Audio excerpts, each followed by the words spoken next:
भारत और loci Vietnam के बीच निवेश, व्यापार और पर्यटन के प्रोत्साहन कार्यक्रम 25 जुलाई 2023 को 5 star hotel Royal Plaza Ashoka road, नई दिल्ली में आयोजित किया गया। After enough of Vietnamese, let me speak few words in Hindi. His Excellency, all the dignitaries on the dais, off the dais, कि सभी दिशाओं से शुभ सुंदर भाव विचार भरे नित अंतर पुण्य धरा बन जाए स्वर्ग ये मेरे यत्नों से करुणा कर। What I'm trying to tell you here, whether अस्सलामु अलैकुम, मैं ज़मीर अहमद अंसारी और आप देख रहे हैं जेड न्यूज़ फॉर यू। अर्ज यह है कि आपने अपने channel Z news for you को अभी तक सब्सक्राइब नहीं किया है तो सब्सक्राइब करें और साथ में दिए हुए बेल आइकन को भी दबाएं, जिससे हमारी आने वाली सभी वीडियोस के नोटिफिकेशन सबसे पहले आपको मिल सके।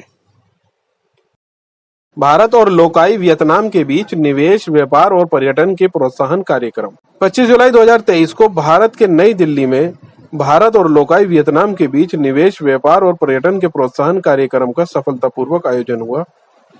ये कार्यक्रम लोकाई प्रांतीय जन समिति द्वारा वियतनाम के दूतावास, भारत में वियतनाम के दूतावास, भारत के आयातक और उद्यमियों के वाणिज्य और औद्योगिक विकास विभाग के सहयोग से आयोजित किया गया था और कुछ अन्य वाणिज्य और संघ के संबंधों के साथ कॉन्फ्रेंस पर वियतनामी तरफ से सम्मानित थे।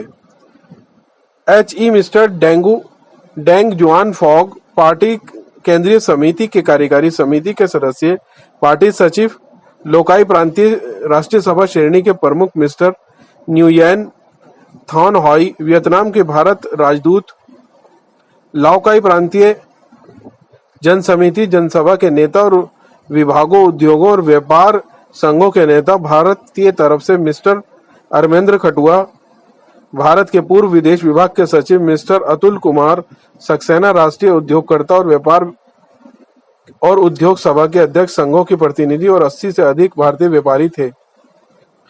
सम्मेलन में बोलते हुए मिस्टर डेंग जुआन फॉग ने पुष्टि की कि वियतनाम और भारत के बीच संबंध पीढ़ियों से बनाए और पाले गए हैं। वियतनाम भारत संबंधों का इतिहास 2000 वर्ष पहले सांस्कृतिक और धार्मिक आदान प्रदान की प्रक्रिया के समय तक जाता है और इसे दो महान नेताओं, राष्ट्रपति हो ची मिन्ह और महात्मा गांधी ने बनाया और पाला है। व्यापार और निवेशकों, विशेष रूप से भारत से को स्वागत करने के लिए बाजार की मांग की भावना और तैयार होकर लाओ काई उम्मीद करता है दोनों तरफ के व्यापार समुदाय अपने फायदे को प्रचारित करेंगे, जुड़ेंगे और सामाजिक आर्थिक निर्माण और विकास के लिए सहयोग करेंगे।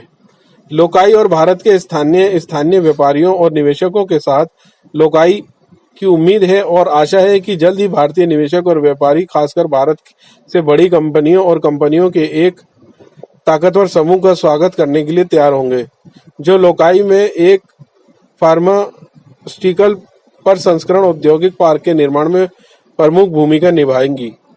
लोकाई भारतीय व्यापारियों और निवेशकों के लिए सफल, सतत और दीर्घकालिक निवेश बनाने के लिए सदैव खड़ा रहता है। भारतीय विकास की सफलता और समृद्धि लाओ काई प्रांत सरकार की इच्छा है, साथ ही दोनों पक्षों के सामान्य विकास की समिति है। मिस्टर गियांग थी डंग, लोकाई प्रांतीय जन समिति की उपाध्यक्ष, ने प्रांत की ताकतों का परिचय की। लोकाई अपने महाकाव्य नेतृत्व, विशाल जलवायु और अद्भुत सांस्कृतिक पहचान के लिए मशहूर है, जो वियतनाम के सबसे आकर्षक पर्यटन स्थलों में से एक बन गया है। लोकाई में स्थित सपा शहर को प्रधानमंत्री द्वारा राष्ट्रीय पर्यटन क्षेत्र के रूप में मान्यता प्राप्त हुई है। बाखा और वाई ताई को भविष्य में एक राष्ट्रीय पर्यटन क्षेत्र बनाने के लिए सरकार ने अनुदेश दिया है। 2023 में सपा को CN traveller international travel magazine द्वारा विश्व के 50 सबसे सुंदर शहरों में से एक के रूप में चुना गया था। लोकाई में खनन गतिविधियों से जुड़ी प्रसंस्करण उद्योग में भी ताकतें हैं, जिसमें 35 से अधिक प्रकार के खनिज और 150 खदान विशाल संग्रहण है, जिसमें पूरे देश में कई खनिजों में विशाल संग्रहण एपाइटाइट, लोहा और तांबा और रेयर अर्थ है। लोकाई को वियतनाम के औषधीय पौधों के उत्पादन के लिए विश्व सर्वस्व विधान के 8 मुख्य क्षेत्रों में से एक माना जाता है। चिकित्सीय उपयोग वाले 3,948 पौधों के लगभग 850 प्रकार के चिकित्सीय पौधे हैं, जिसमें डिसेंग, होव, ओंग, लियन, विन बॉय, तम थाट, टी, गियो, कोलम, थाट, टिएप, नहात फूल, दो त्रियोंग जैसे कई दुर्लभ प्रकार हैं। लोकाई बेहद उच्च चिकित्सीय मूल्य वाली औषधि जड़ी बूटियों का खजाना है। ये औषधि पौधे ब्रांड नेम दवाओं के उत्पादन में महत्वपूर्ण घटक हैं, जिसमें फार्मास्यूटिकल उद्योग के लिए महान विकास की संभावना है। साथ ही लोकाई प्रांतों में विदेशी निवेश आकर्षित करने के लिए प्रोत्साहन और निवेश समर्थन योजनाएं लागू की गई हैं। निवेशकों को वियतनाम के राज्य के अंतर्गत प्रोत्साहन के लिए सुविधाएं मिलती हैं, जिसमें भूमि किराए के लिए प्रोत्साहन, निगमित आयकर, व्यक्तिगत आयकर, निर्यात शुल्क, आयात शुल्क, श्रम समर्थन, स्थल स्पष्टीकरण योजना और सीमा वगैरह क्षेत्र में निवेश परियोजनाओं के लिए योजना शामिल है। मिस्टर गियांग थी डंग ने सुझाव दिया कि भारतीय उद्यम लाओ लोकाई में भाग लेने और निवेश करने के लिए कई क्षेत्रों में शामिल हो सकते हैं, जिसमें औषधि जड़ी बूटियों के प्रसंस्करण और विनिर्माण। भारतीय उद्यमी लोकाई के समृद्ध और विविध मूल्यवान औषधि संसाधनों में औषधि जड़ी बूटी की प्रसंस्करण व विनिर्माण के क्षेत्र में शोध करें। इससे उद्योग माल की सामग्री का लाभ उठाया जा सकता है और निर्यात बाजारों का विस्तार किया जा सकता है। ई पर्यटन सहयोग लोकाई में अत्याधुनिक पर्यटन, चिकित्सा पर्यटन और पर्यावरण पर्यटन जैसे विविध पर्यटन रूप में उपलब्ध हैं। भारतीय व्यापारी लोकाई के साथ सहयोग कर सकते हैं और विशिष्ट यात्रा विकसित कर सकते हैं, जो राष्ट्रीय और अंतर्राष्ट्रीय पर्यटकों को आकर्षित कर सकते हैं। ई उच्च तकनीकी कृषि, स्वच्छ, उच्च गुणवत्ता और उच्च मूल्यों के ऑफ सीजन सब्सिडियों का उत्पादन करने के लिए उच्च तकनीकी कृषि परियोजनाओं में निवेश करें। यह घरेलू और निर्यात मांग को पूरा कर सकता है। चौथा, उच्च तकनीकी उद्योग में निवेश करने, तांबे, लोहे और पीले फास्फोरस के सभी प्रकार के गहरे प्रसंस्करण करने के लिए सहयोग करें।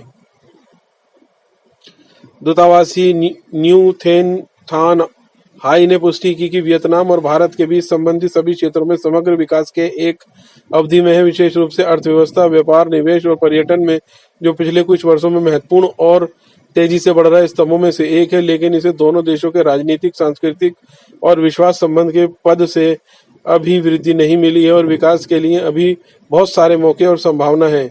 उनके अनुसार संबंध बढ़ाने के लिए जुड़े रहना दोनों देशों के बीच व्यापार और पर्यटन और निवेश के विकास के लिए सबसे महत्वपूर्ण ड्राइवर में से 2023 के अंत तक वियतनाम और भारत के बीच 60 सीधी उड़ानें होंगी, जो भारत और वियतनाम के मुख्य शहरों में होंगी, जिसमें खासकर पर्यटन क्षेत्र के सभी अवसरों की अधिकता होगी। इसलिए भारतीय राज्यों के प्रोत्साहन गतिविधियों, जिसमें लोकाई भी शामिल है और बहुत जरूरी और अर्थपूर्ण गतिविधियां हैं। भारत के दूतावास ने इस तरह की सभी स्थितियों को संभावनाएं प्रदान की। भारतीय प्रतिनिधियों ने सम्मेलन में बोला कि सामान्य रूप से वियतनाम और खासतौर पर लोकाई भारतीय निवेशकों और पर्यटकों के लिए शीर्ष स्थान है, जो खुले व्यापार और निवेश वातावरण, गतिमान अर्थव्यवस्था, दोस्ताना लोग और प्रभावशाली प्राकृतिक सौंदर्य है।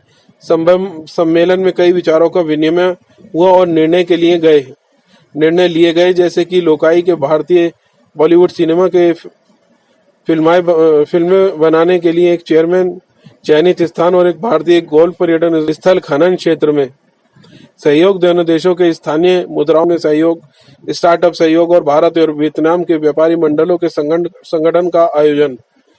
प्रोत्साहन में दोनों पक्षों के बीच 6 MOU साइन हुए। लोकाई योजना और निवेश और भारतीय आयातक व्यापारियों के बीच लोकाई पर्यटन संघ और भारतीय व्यापार मंडल, tour operators association of India, international chamber of media and entertainment industry, STIC, यात्रा वियतनाम, स्टार नीडी सेंड और कैसिया मैन्युफैक्चरिंग और एक्सपोर्टिंग ज्वाइंट स्टाफ कंपनी और द हॉच global sources. Great pleasure to be here to address some very important people here from our chamber, and also I would like to thank the Embassy of Vietnam in India and the Trade Office to organize this event. Tôi rất có vinh hạnh được có mặt ở đây để chia sẻ những cái thời khắc này với những nhân vật đặc biệt đến từ các phòng thương mại của chúng tôi, cũng như xin chân thành cảm ơn đại sứ quán và điện đoàn Lào Cai đã phối hợp cũng như là chính phủ đã phối hợp để tổ chức chương trình này.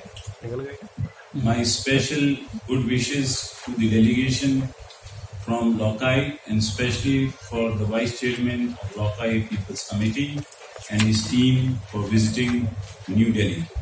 Và lời chúc đặc biệt dành cho đoàn Lào Cai được dẫn đầu bởi ngài bí thư đã tới thăm Ấn Độ. Lao Cai is one of the furthermost north province in Vietnam, and I have visited Lao Cai, especially Sapa, 4 times.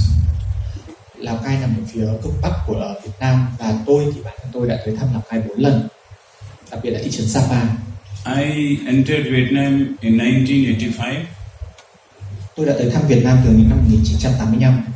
When I was one of the team members of Birla Company Simco to set up jute factory by the name of Indira Gandhi Jute Mill in Thuduk.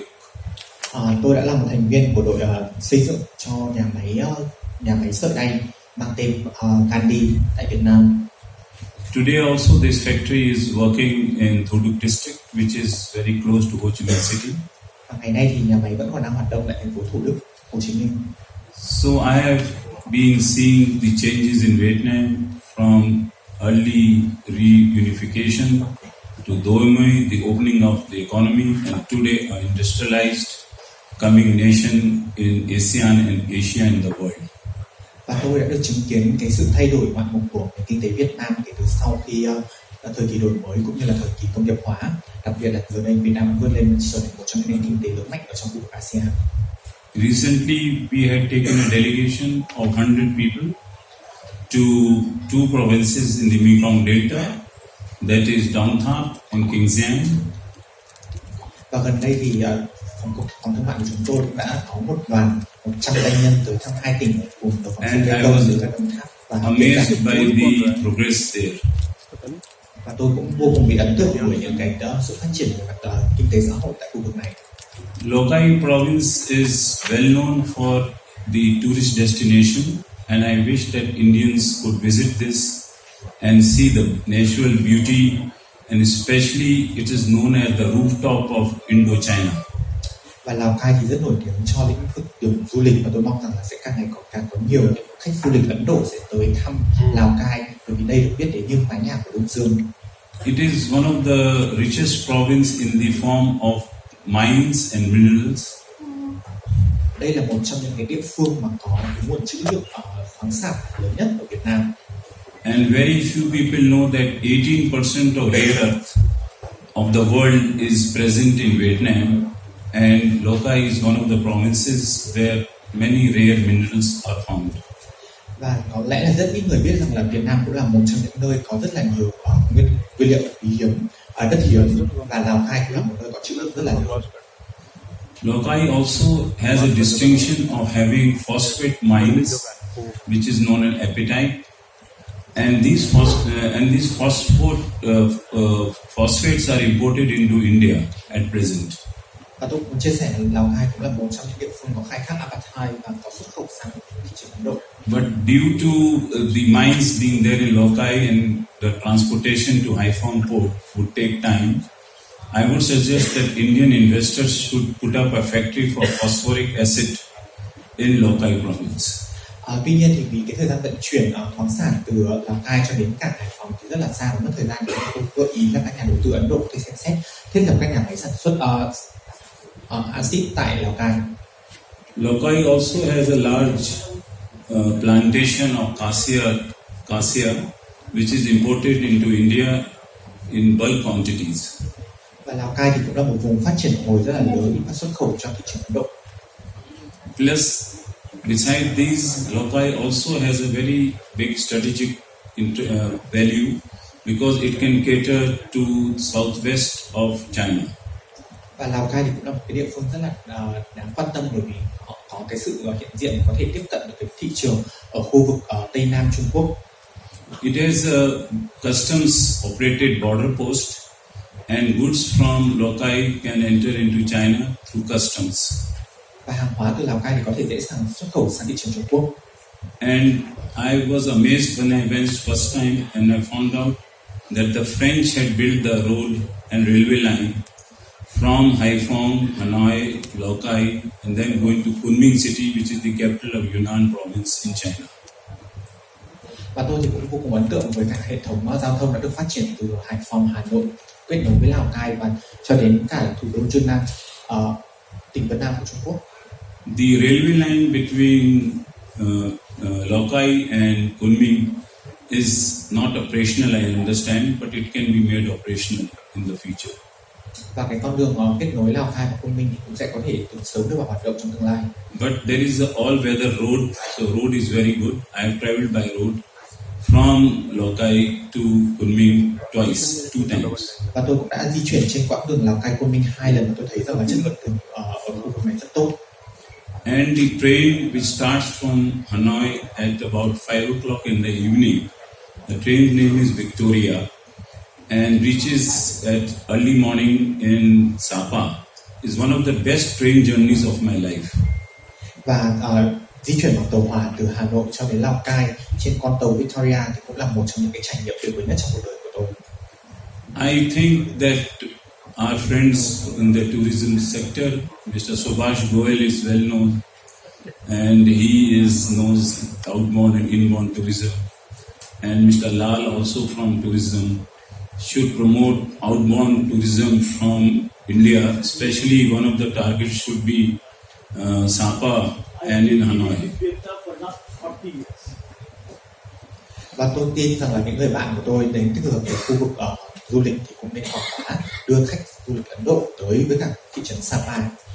Lastly, I would like to thank my IRSCC team led by Mr. P.K. Pandey, who is here today, Director Operations. Tôi xin thành cảm ơn các thành viên của đội tôi. Commander Sae, who was with the Indian Navy and has worked very closely with the Vietnam Embassy. And we have Suranshu and others in the team here.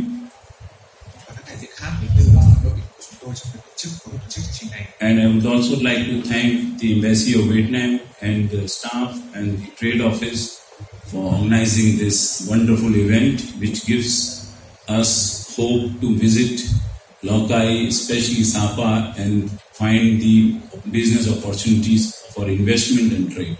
Xin chân thành cảm ơn Đại sứ quán Liên Thương Vụ đã phối hợp tổ chức chương trình này để chúng tôi có thể quảng bá tỉnh Lào Cai và mong rằng sẽ có nhiều doanh nhân Ấn Độ sẽ tới thăm Lào Cai, Sapa, tìm hiểu và tìm kiếm các cơ hội hợp tác trong tương lai. Come in and thank you. Xin chân thành cảm ơn. Xin trân trọng cảm ơn ông Atul Kumar Saxena. Có lẽ là ông Atul gần biết nhiều về Lào Cai nhiều hơn rất là nhiều người Việt của chúng ta đây. Rất là đáng quý. Một lần nữa chúng tôi xin trân trọng cảm ơn ông và phối hợp tổ chức chương trình này. Thank you, Mr. Atul, for cooperating with us to organizing this event. And I think that Mr. Atul may know more about Sapa, more than some Vietnamese people. Tiếp theo chương trình thì chúng tôi xin trân trọng kính mời và giới thiệu ông Amarendra, nguyên Thứ trưởng Bộ Ngoại giao Ấn Độ. Ông sẽ có bài trình bày. Xin mời ông. Now I would like to invite Mr. Amarendra, former secretary from MEA. Thank you, Mr. Xuan.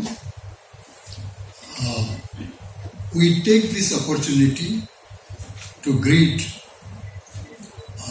the delegation from the Lao Cai province, led by one of the very senior party functionary of Vietnam. He is the party secretary and head of Provincial National Assembly and member of the executive committee of the party Central Committee of Vietnam. Please remember this, like the decision making of Vietnam flows from there.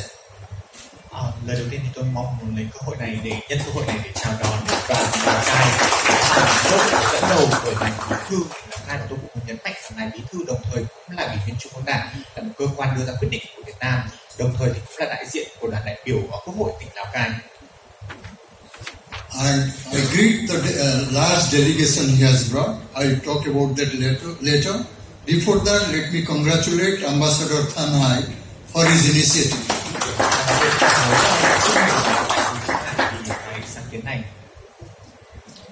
and I greet all our Indian chambers, IICCI, GTCCI, and all other chambers who are here. Basically, though I am a secretary in the Ministry of External Affairs Ministry, I am one of the trade specialists of the country. I talk about how to promote trade with the province which has come here. Xin trân trọng cảm ơn các phòng thương mại của Ấn Độ có mặt tại đây ngày hôm nay. Với cương vị của tôi từng nắm giữ ở Bộ Ngoại giao Ấn Độ, tôi đã từng là một chuyên gia về thương mại và tôi tập trung vào việc phát triển và quảng bá các sản phẩm của các địa phương. Before I start talking about the trade, let us also give an applause to Ho Chi Minh, who is so famous in India. Và tôi mong muốn được chương trình này để có thể có một lời chúc và lời tưởng nhớ tới Chủ tịch Hồ Chí Minh, một người một hình tượng rất phổ biến tại Ấn Độ. And his memory reflects all over India, from Kolkata to Chennai, wherever you go. Và hình tượng của Chủ tịch Hồ Chí Minh rất phổ biến tại Ấn Độ, từ thành phố Kolkata cho đến thành phố Chennai, khắp nơi tại Ấn Độ. In 2007, when Vietnamese Prime Minister tounsm visited India, we established strategic partnership with Vietnam. Năm 2007, nhân chuyến thăm của Thủ tướng Chính phủ Nguyễn Tấn Dũng, thì Việt Nam và Ấn Độ đã thiết lập mối quan hệ đối tác chiến lược.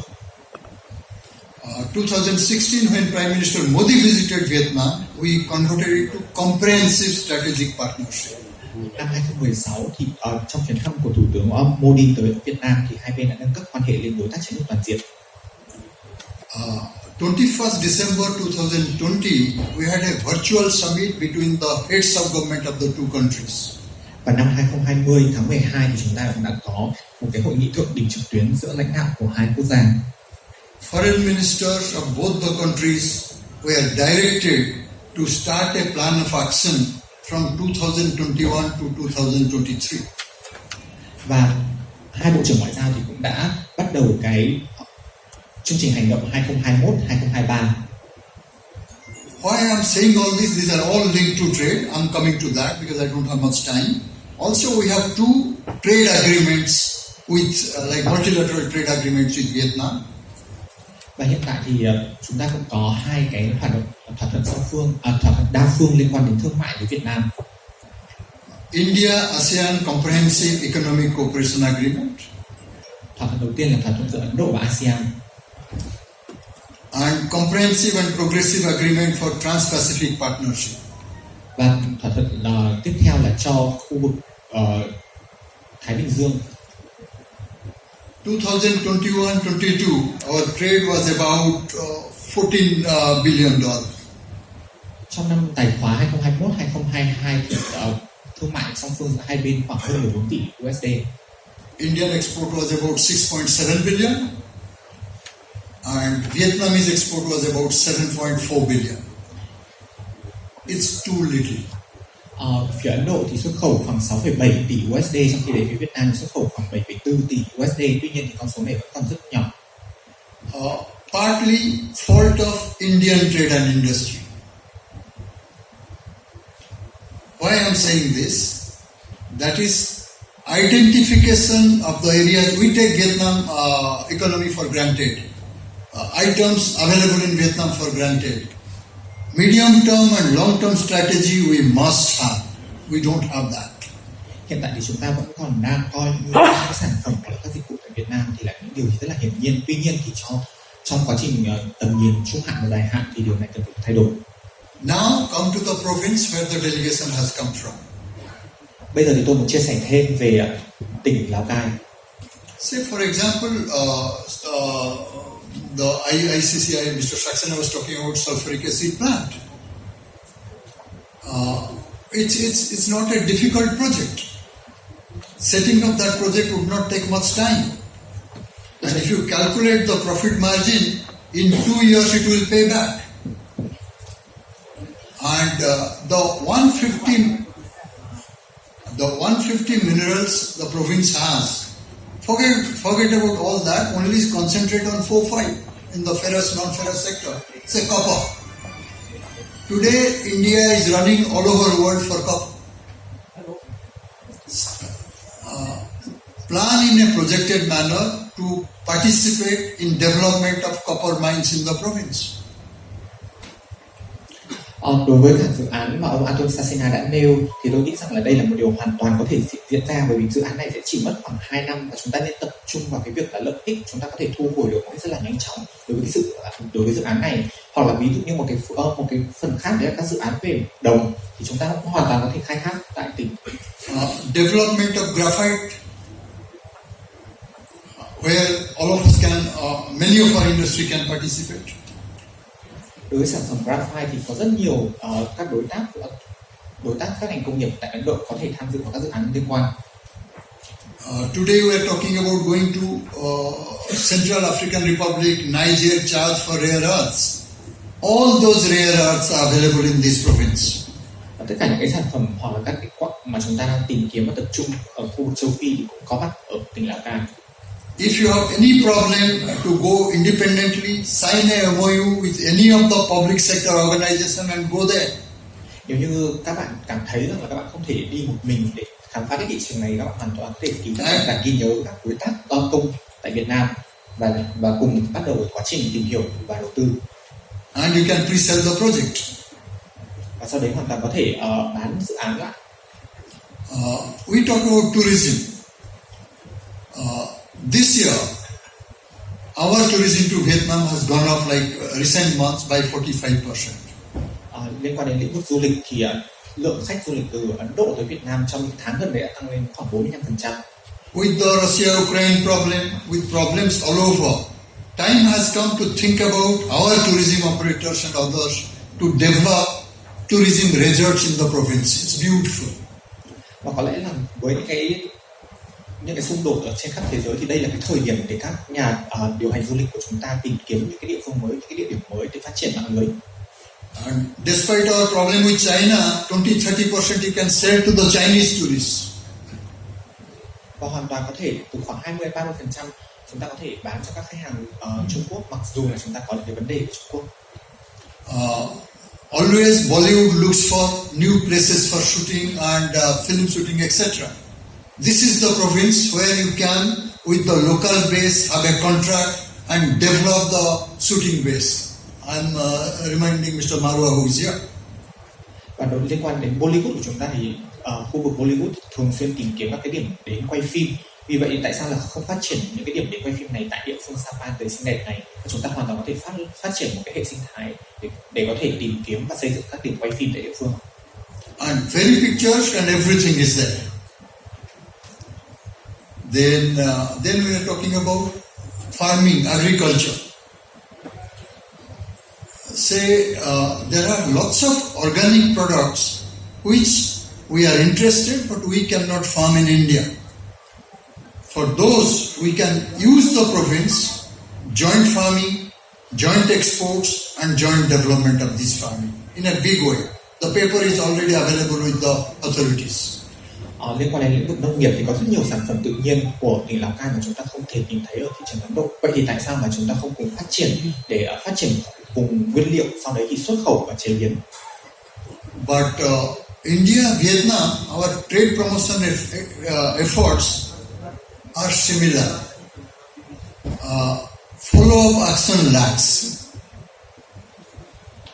Therefore, today what we should do, identify the areas, identify the farms, request the representative who has come to identify the people, the farms from the province, and start talking to them one-to-one. Whether it is mining, marketing of the mining products, organic farming, tourism resorts, Bollywood shooting, etc. All those, identify partners. Otherwise, embassy is small, the pressure will be too much on ambassador. Nhân cơ hội này thì tôi cũng muốn nhấn mạnh là dù là ở lĩnh vực nào đi chăng nữa thì nhân cơ hội này Việt Nam và Ấn Độ, đặc biệt là các bạn Ấn Độ nên tìm kiếm và xác định những đối tác cụ thể trong chương trình này để có thể bắt đầu những cuộc thảo luận về hành trình đầu tư của các bạn tại Việt Nam. Bởi vì nếu như các bạn tập trung vào qua một điểm đầu mối là đại sứ quán thì sẽ có quá nhiều những cái yêu cầu được đưa ra mà có thể tất cả sẽ không được đáp ứng một cách đầy đủ. And I wish esteemed Xuan Phong and his delegation all success. Thank you.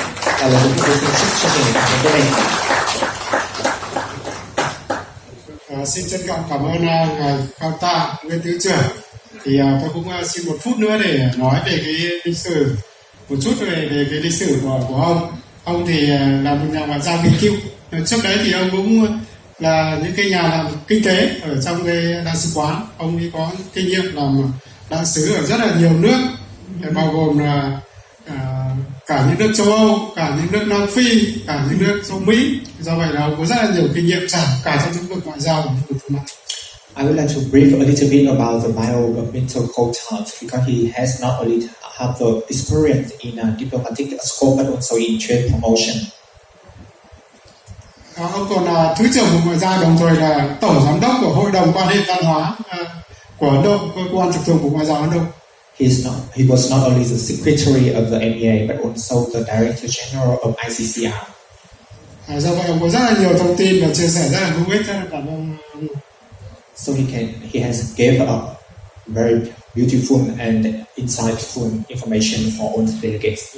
Nào, tôi ban tổ chức rất là vinh dự được chào đón và xin mời ngài Nguyễn Thanh Hải, đại sứ đặc mệnh toàn quyền tại Ấn Độ, Nepal và Bhutan. Xin mời ông có bài phát biểu. I would like to invite Ambassador of Vietnam. Good morning to you all. Mr. Xuan Phong, the party secretary of the Lao Cai province of Vietnam. He is also the member of the executive committee of the party central committee and the head of Lao Cai Provincial National Assembly Delegation. Xin trân trọng được gửi lời chào đến toàn thể quý vị và đặc biệt là ngài Đặng Xuân Phong, bí thư tỉnh Lào Cai, đồng thời cũng là ủy viên trung ương và là chủ tịch của đoàn đại biểu tỉnh Lào Cai. Mr. Atul Kumar Saxena President of IICCR. Ông Atul Saxena, chủ tịch phòng thương mại ICCR.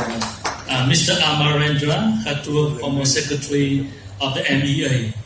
Ông cựu thứ trưởng Bộ Ngoại giao. ASEAN friends, distinguished guests, ladies and gentlemen. Những người bạn đến từ khu vực ASEAN cũng như là các vị khách quý. I would like to thank IICCI has made this event a reality, and thank you all of you to come to this event. Xin chân thành cảm ơn IICCI đã phối hợp tổ chức chương trình này. Xin chân thành cảm ơn sự có mặt của tất cả quý vị. So the relationship between Vietnam and India has been linked for 1,000 years with the people-to-people connectivity. You know, Buddhism from India and spread across to Southeast Asia and including Vietnam. And we also find Hinduism in Vietnam with the Hindu temple in Ho Chi Minh City in Thanh Hóa province. So it shows how close we are. Quan hệ của Việt Nam và Ấn Độ đã có từ hàng ngàn năm nay, đặc biệt là mối quan hệ ngoại giao nhân dân thông qua Phật giáo và Ấn Độ giáo. Và các di tích về Ấn Độ giáo thì hiện tại cũng vẫn còn ở thành phố Hồ Chí Minh và Khánh Hòa. And our relationship has been nurtured by our leaders, by our people, especially Mahatma, Gandhi and Ho Chi Minh. Và quan hệ của chúng ta đã được nuôi dưỡng bởi các vị lãnh tụ bao gồm Mahatma Gandhi và Chủ tịch Hồ Chí Minh. Now we have a great condition to promote further our partnership. You know, we consider each other important partners. India is one of our 4 comprehensive strategic partners of Vietnam, and we attach great importance to India. Hiện tại thì chúng ta có những điều kiện vô cùng tốt đẹp để có thể phát triển mối quan hệ này, bởi vì chúng ta đều nhìn nhận cả hai nước đều nhìn nhận lẫn nhau là những đối tác quan trọng. Đối với Việt Nam thì Ấn Độ là một trong 4 đối tác chiến lược toàn diện. And Vietnam is one of the major pillar in the Act East policy of the Prime Minister Modi's government. Và trong khi đấy thì đối với Ấn Độ, Việt Nam là một trong những trụ cột trong chính sách hành động hướng đông của Thủ tướng Modi. And we have enjoyed a great political cooperation with a great level of interaction between our leaders, ministers, and provincial leaders, like the former Secretary of MEA has just mentioned. Và về hợp tác quan hệ chính trị, chúng ta có sự phát triển rất là mạnh mẽ đối với việc trao đổi đoàn từ tất cả các cấp, bao gồm từ lãnh đạo cấp cao của hai nhà nước cho đến các lãnh đạo bộ ngành địa phương. Over the last 2 months, the embassy has been receiving 4 ministers from Vietnam to India, and just in July, over the last months, our 2 Prime Minister Modi and Prime Minister Mahatma met on the sidelines of G7 summit in Hiroshima. Và trong hai tháng vừa qua thì đại sứ quán đã tiếp đón 4 đoàn bộ trưởng từ phía Việt Nam sang thăm Ấn Độ, và đồng thời hai thủ tướng thì cũng đã có cuộc gặp bên lề hội nghị thượng đỉnh G7. And the embassy also received many delegations from the provinces of Vietnam, from the south, from the north, and the middle of Vietnam. So we show the great level of interaction between our people and our two governments at the central and the local levels. Và chúng tôi cũng đã tiếp đón rất nhiều đoàn địa phương từ khắp các tỉnh thành tại Việt Nam, và điều đó thể hiện cái mối quan hệ hợp tác không chỉ ở cấp chính phủ mà ở các cấp địa phương đều đang phát triển rất mạnh mẽ. The economic cooperation, especially trade and investment, has been increased remarkably well over the last years. Our number, the trade statistics between the trade volume between our two countries reached 15 billion US dollar. Về quan hệ hợp tác kinh tế giữa hai bên cũng đã có sự phát triển rất là mạnh mẽ, đặc biệt là trong lĩnh vực thương mại và đầu tư. Về lĩnh vực thương mại thì trong năm vừa qua thì theo số liệu của chúng tôi cũng đã hai bên đã có giá trị thương mại hơn 15 tỷ đô. But I also concur with Mr. Amarendra, Khatua-Former secretary, about how modest it is. It just take about 2% of Vietnam's total trade turnover with the rest of the world. Nhưng tôi cũng hoàn toàn đồng ý với ngài cựu thứ trưởng là những con số này vẫn còn rất nhỏ, bởi vì khi mà so sánh với tổng thương mại của Việt Nam đối với thế giới thì con số này mới chỉ chiếm khoảng 2%. It means that we have a great potential to grow our trade and investment. Và điều đó có nghĩa là chúng ta còn rất nhiều không gian để phát triển về mặt thương mại và đầu tư. On investment side, over the past years, we received, especially after COVID-19, received many delegations to come to Vietnam to explore the investment opportunity. And some of the big names has been in Vietnam and show commitment for big investment, like Adani, SMS, and others. Liên quan đến lĩnh vực đầu tư thì đặc biệt là từ sau đại dịch Covid-19 thì chúng tôi đã có rất nhiều đoàn các nhà đầu tư Ấn Độ tới và để tìm hiểu thị trường Việt Nam. Trong đó thì cũng đã có những nhà đầu tư thể hiện cái cam kết đầu tư rất là mạnh mẽ và lớn, ví dụ như tập đoàn Adani hay công ty SMS. On the tourism, I think this is one of the areas with great potential and has been developed very well over the past years. I'm very delighted to inform you that before COVID-19, we had only just 6 direct flights, but now we have more than 50 direct flights, 50 direct flights. Vậy tôi chia sẻ đây là lĩnh vực mà có rất là nhiều tiềm năng để phát triển. Và trước Covid-19 thì chúng ta chỉ có 6 chuyến bay nối giữa hai quốc gia, tuy nhiên thì hiện tại đã có hơn 50 chuyến bay. And also I'm very pleased to see more and more direct flights will happen. In August, there will be 4 direct flights from Kerala. In November, there will be another 4 direct flights from Tamil Nadu. Và trong tương lai cũng sẽ có càng ngày càng có nhiều chuyến bay hơn, bởi vì trong tháng 8 sẽ có 4 chuyến bay thẳng mới từ Kerala kết nối với Việt Nam, và trong tháng 11 thì sẽ có 4 chuyến khác tới từ bang Tamil Nadu. And I think this is the game changer. The direct flights is the game changer. And I do believe that seeing is believing. The more people from Vietnam and India go to each other countries, the more opportunities will arise. They will realize the opportunities. Và tôi tin rằng là đây là cái nhân tố mang tính thay đổi cuộc chơi, bởi vì chỉ có chứng kiến và trải nghiệm thì các bạn mới có thể có sự tin tưởng.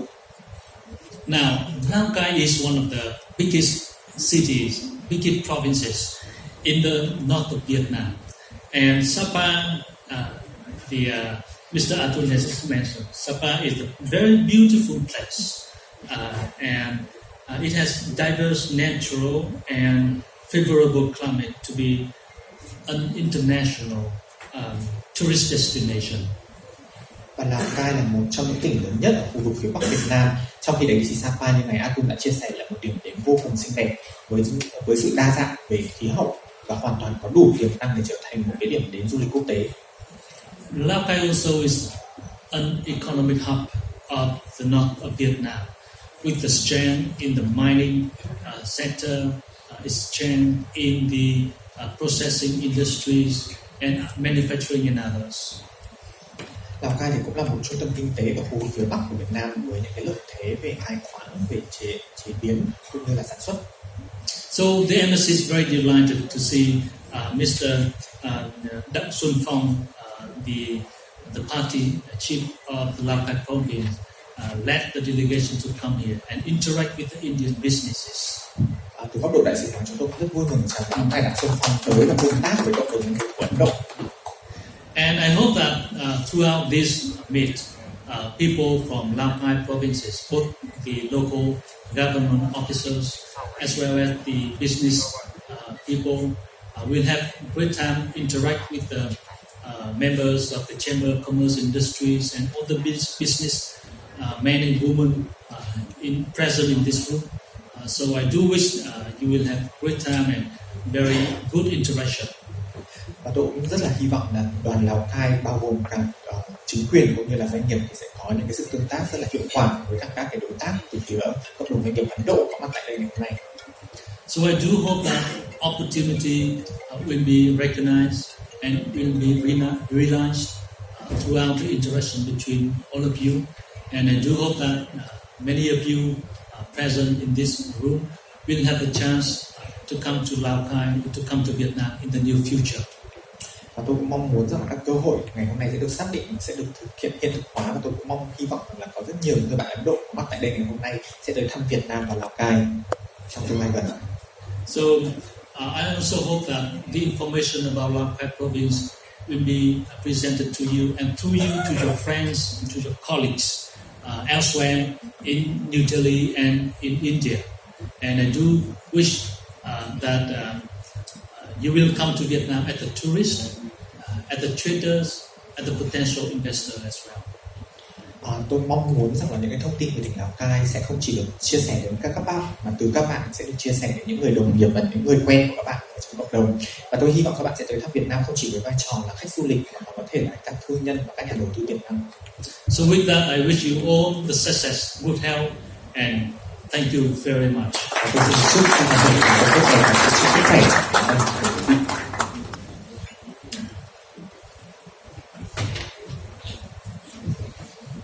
Xin trân trọng cảm ơn ngài đại sứ đặc biệt toàn quyền Việt Nam tại Ấn Độ. Thì tôi nghĩ rằng là cơ hội thì đã có, chúng ta có thể biến những cái tiềm năng hiện thực hay không thì tôi rất là mong chờ trong cái nhiệm kỳ của đại sứ ở đây thì sẽ đưa những cái động lực phát triển mới để giúp cái quan hệ kinh tế thương mại cũng như là hợp tác ngoại giao lên một tầm cao mới.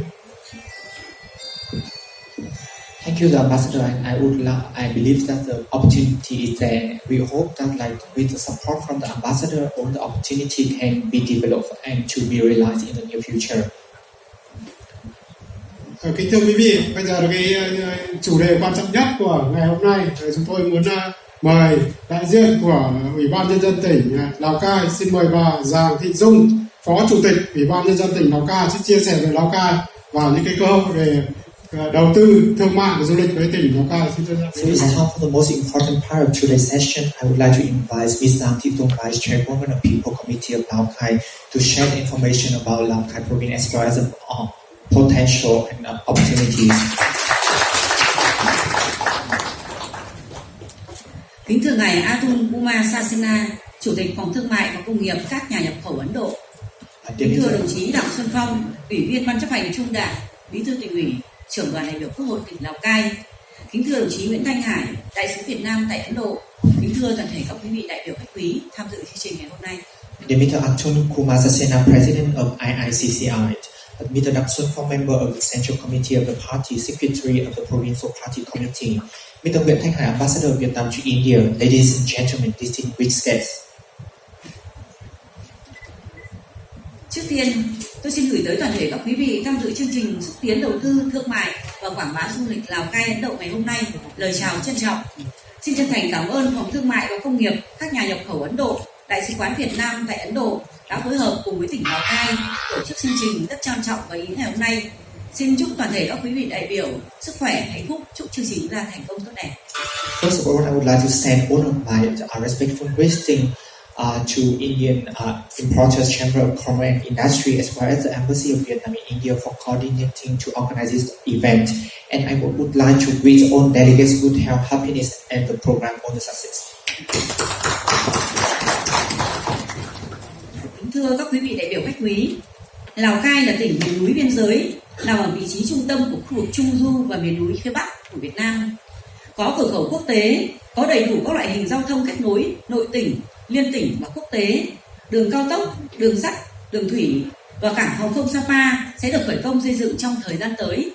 Tỉnh Lào Cai có các địa danh du lịch nổi tiếng đã có thương hiệu như Sapa, Bắc Hà, có nền văn hóa đa dạng, đậm đà bản sắc của 25 dân tộc, có kho tàng văn hóa vật thể, phi vật thể phong phú và độc đáo, giàu tài nguyên khoáng sản với nhiều loại khoáng sản có trữ lượng cao, chất lượng và chất lượng quý như apatit, đồng, sắt, vân vân. Lao Cai is a mountainous and border province located in the center of the northern midland of Vietnam, and we have international border gates. And in Lao Cai province, the infrastructure has been developed well with interprovincial as well as international connections. We have high-grade railway, waterway, and especially the Sapa airport will be started the construction in the near future. Lao Cai province is also very famous for tourist destinations such as Sapa and Bắc Hà. There are diverse culture with identity of more than 25 ethnic groups, and we also have unique, tangible and intangible cultural treasures. In Sapa, in Lao Cai province, you can find mineral resources with many kinds of precious minerals with high quality and large quantity such as apatit, iron and copper. Qua 20 năm xây dựng và tái lập tỉnh Lào Cai, dưới sự quan tâm đặc biệt của Trung ương, sự ủng hộ của cộng đồng doanh nghiệp, của người dân, của các đối tác, các tổ chức quốc tế, cùng với việc khai thác tốt tiềm năng lợi thế, tỉnh Lào Cai từ một trong 6 tỉnh nghèo nhất của Việt Nam, nền kinh tế lạc hậu đã vươn lên trở thành tỉnh đứng trong nhóm dẫn đầu của các tỉnh Trung Du và miền núi phía Bắc. Tốc độ tăng trưởng kinh tế liên tục ở mức cao, bình quân giai đoạn 1991-2022 đạt gần 10% trên năm. GDP bình quân đầu người năm 2022 đạt 4.000 USD trên người. Cơ cấu kinh tế chuyển dịch theo hướng tích cực. Năm 2022, khu vực công nghiệp xây dựng chiếm 44,7%, dịch vụ chiếm 41,7%, nông nghiệp chiếm 13,6%, đóng góp lớn vào sự tăng trưởng được thể hiện ở 4 ngành kinh tế trụ cột của tỉnh. So basically, after more than 30 years of building and re-establishing, Lao Cai province, with the support of all related stakeholders, has coming from one of the 6 poorest provinces in Vietnam and become one of the leading provinces in the northern of Vietnam. And the economic growth rate of the province has remained at a high level, with an average of from 1991 to 2022 at the level of nearly 10% per year. And GDP per capita in 2022 will reach $4,000 per person. The economic structure also shifts in a very positive direction, with the industry and construction sector account for 44.7%, and service sector account for more than 41%, agriculture for 13% in 2022. And the contribution of the economic growth had been reflected in the 4 key economic sectors as following. Trong 4 ngành kinh tế trụ cột của tỉnh, trước hết phải kể đến công nghiệp. Lào Cai thì có thế mạnh về công nghiệp chế biến gắn với hoạt động khai khoáng, với 35 loại khoáng sản, 150 điểm mỏ có trữ lượng lớn. Và trong những năm qua, sản xuất công nghiệp duy trì ở tốc độ tăng trưởng cao, bình quân 10,5% trên năm, từng bước khẳng định là trung tâm luyện kim, hóa chất, phân bón của cả nước. Giá trị sản xuất công nghiệp của năm 2022 đạt 46.000 tỷ đồng, tương đương 2 tỷ USD, và năm 2023 dự kiến đạt 51.000 tỷ đồng, tương đương 2,2 tỷ USD. First of all, I would like to share with you about the industry of Lao Cai. Lao Cai has strength in processing industry associated with mining activities, with over 35 types of minerals, 150 mines with large reserve. Over the past years, industrial production maintained a high growth rate of more than 10% per year, and we have become the center of metallurgy, chemicals as well as fertilizers of the whole countries. Industrial production valued in 2022 reached $2 billion, and for 2023 we expect $2.2 billion. Về xuất nhập khẩu, với lợi thế về hệ thống cửa khẩu, các trung tâm logistics đa dạng, thuận lợi, hoạt động xuất nhập khẩu qua địa bàn tỉnh luôn đạt tốc độ tăng trưởng trên 20% trong giai đoạn 2010-2019. Năm 2020 đến 2023, do ảnh hưởng bởi dịch Covid-19 nên hoạt động xuất nhập khẩu có phần chững lại. Tuy nhiên vẫn duy trì tốt hoạt động thông quan tại cửa khẩu và giá trị xuất nhập khẩu hàng năm đạt trung bình từ 3 đến 4 tỷ USD. Vai trò cầu nối của tỉnh Lào Cai ngày càng được thể hiện rõ nét, là điểm trung chuyển hàng hóa, dịch vụ không chỉ của Việt Nam mà còn của các nước trong khu vực ASEAN với vùng Tây Nam Trung Quốc. So basically, when it's come to import and export with advantages of border gate system, diversified and convenient logistics centers, import and export activity through the province always achieved a growth rate of more than 20% in the period of 2010 to 2019. Even though during the COVID-19 epidemic, we still maintain the clearance activity at the border gate, and the annual import and export value reached an average of 3 to 4 billion US dollars. And the role as the main connectivity of Lao Cai province has clearly shown, and we become not only the transit point for goods and services of Vietnam, as well as the ASEAN region to the southwest region of China.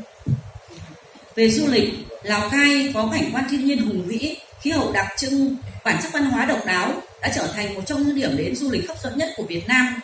Năm 2023, Sapa được tạp chí du lịch nổi tiếng của Mỹ Condé Nast Traveler bình chọn là một trong 50 thị trấn đẹp nhất thế giới. Do vậy, năm 2022, khách du lịch đến với Lào Cai đạt 5 triệu lượt khách và cao hơn trước thời điểm dịch bệnh Covid-19, và dự kiến năm 2023 sẽ là 7 triệu lượt khách.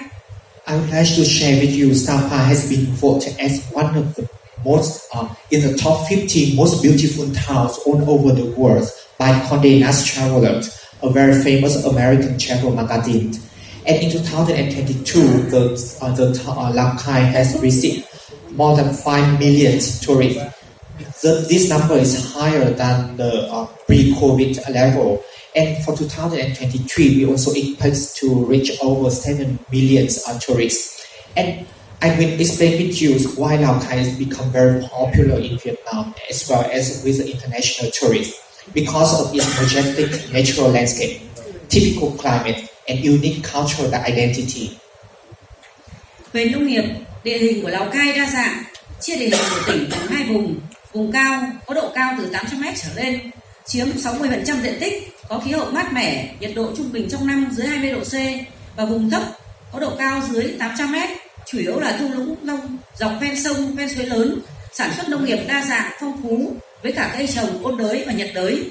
Lào Cai được chính phủ Việt Nam xác định là một trong 8 vùng trọng điểm về sản xuất cây dược liệu trên cả nước, với khoảng 850 loài cây thuốc. Nhiều loại thuốc quý có giá trị y dược rất cao là thành phần chính để sản xuất các loại biệt dược. When it's come to agriculture, thanks to the geographical specialties, we have the highland and the lowland. The highlands are like the area with the altitude more than 800 meters, which account for 60% of the whole area. We have the cool climate there, and otherwise we have the lowland areas with the elevation below 800 meters, mainly valleys along rivers and large streams. So in general, agricultural production in the province is diversified with both temperate and tropical crops. And I would like to share with you that Lao Cai has identified by the government of Vietnam as one of the 8 key areas for the production of medical plants across the country. We have more than 850 species of medical plants, many rare and precious species with very high medical value, and which could be the main ingredient for the production of brand name drugs.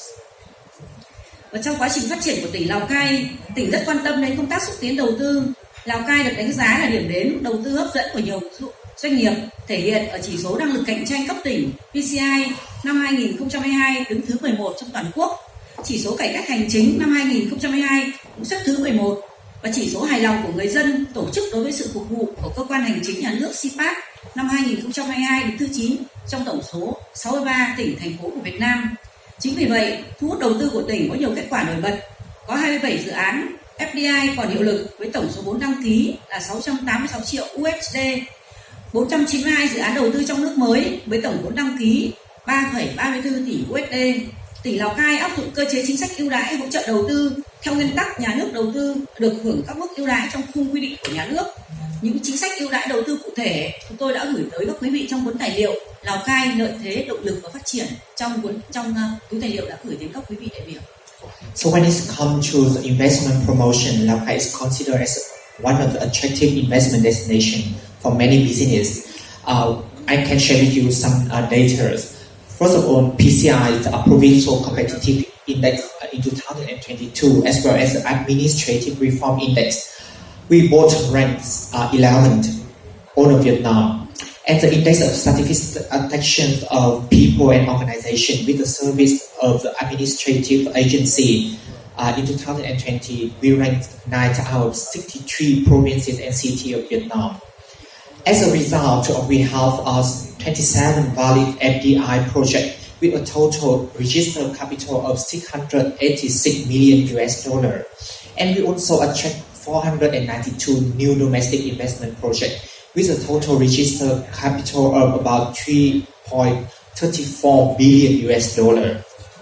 The Lao Cai province offers all of the investment incentive following the laws of Vietnam, as well as preferential rates within the framework of regulation of Vietnam. And all the specific investment incentive policy has been sent to the delegates in the Lao Cai motivational advantages and development document. Đảng và Chính phủ Việt Nam đã xác định trong thời gian tới sẽ xây dựng Lào Cai trở thành cực tăng trưởng của vùng Trung Du miền núi Bắc Bộ, trung tâm kết nối giao thương kinh tế giữa Việt Nam và các nước ASEAN với vùng Tây Nam của Trung Quốc. Do vậy, tỉnh Lào Cai nhận thấy đây là cơ hội rất lớn cho tỉnh phát triển trong thời gian tới. Để hiện thực hóa được định hướng đó, bên cạnh sự nỗ lực cố gắng không ngừng của tỉnh Lào Cai mong muốn nhận được sự hỗ trợ của các đối tác trong và ngoài nước. I would like to share with you that the party and government of Vietnam have determined Lao Cai as one of the growth pole of northern Midland mountainous area of Vietnam and become the connection for economic and trade development between Vietnam as well as the ASEAN country with Southeast region of China. Therefore, we are looking for all the support from international stakeholders. Tháng 6 năm 2023, Ngài Samdech Arya, Đại sứ đặc mệnh toàn quyền Ấn Độ tại Việt Nam, cùng đoàn đại biểu đã có chuyến công tác tại tỉnh Lào Cai và làm việc với lãnh đạo tỉnh. Đại sứ khẳng định Ấn Độ sẵn sàng tiếp tục hợp tác với Lào Cai trên 3 khía cạnh chính là phát triển đầu tư, hợp tác địa phương, giao lưu nhân dân, và hy vọng thông qua cuộc gặp gỡ sẽ mở ra cơ hội hợp tác mới cho cả hai bên. Hai bên đã thảo luận, thống nhất nghiên cứu, thúc đẩy cơ hội hợp tác trong lĩnh vực mà Ấn Độ có nhiều thế mạnh. Do vậy, tại chương trình quan trọng này, chúng tôi xin được đề nghị 3 nội dung. So in 2020, in June, Mr. Sandeep Arya, Ambassador of India to Vietnam, has paid a visit to Lao Cai province and has confirmed that India is ready to continue cooperation with Lao Cai in 3 main aspects: investment development, local cooperation, and people-to-people exchange. And we hope that the two sides will discuss and agree to research and identify the opportunity for cooperation in the near future. Therefore, today I would like to propose. Trước hết, đề nghị Phòng Thương mại và Công nghiệp các nhà nhập khẩu Ấn Độ, Đại sứ quán Việt Nam tại Ấn Độ, các cơ quan, tổ chức doanh nghiệp quan tâm giúp đỡ, hỗ trợ quảng bá, khuyến khích các doanh nghiệp của Ấn Độ đến tìm hiểu thị trường, đầu tư các dự án tại tỉnh Lào Cai ở tất cả các ngành nghề, đặc biệt nghiên cứu hợp tác, đầu tư, triển khai các dự án vào các ngành nghề có nhiều tiềm năng của tỉnh như là hợp tác phát triển du lịch thông qua hoạt động giao lưu văn hóa, tổ chức lễ hội, các sự kiện, hoạt động xúc tiến, khảo sát thị trường, trao đổi nguồn khách giữa các điểm đến, đồng thời khuyến khích tạo điều kiện để các doanh nghiệp của hai nước phối hợp tạo ra những sản phẩm du lịch chung, góp phần đẩy mạnh hoạt động giao lưu nhân dân giữa hai nước. Và các dự án về chế biến, sản xuất dược liệu với nguồn dược liệu quý đa dạng phong phú của tỉnh Lào Cai, các dự án nông nghiệp công nghệ cao để sản xuất chế biến lương thực thực phẩm phục vụ cho xuất khẩu như quế, hồi, chè, rau hoa v.v. Các dự án đầu tư xây dựng các trung tâm logistics với quy mô tối thiểu là 30 đến 40 ha để nhu cầu cho các doanh nghiệp thực hiện xuất nhập khẩu qua cửa khẩu của tỉnh Lào Cai, và các dự án trên lĩnh vực công nghiệp công nghệ cao, chế biến sâu các loại sản phẩm đồng sắt, cốt pho vàng v.v. So I would like to recommend all the Chamber of Commerce of India as well as the Embassy of Vietnam to join hands to help to promote the information about Lao Cai province.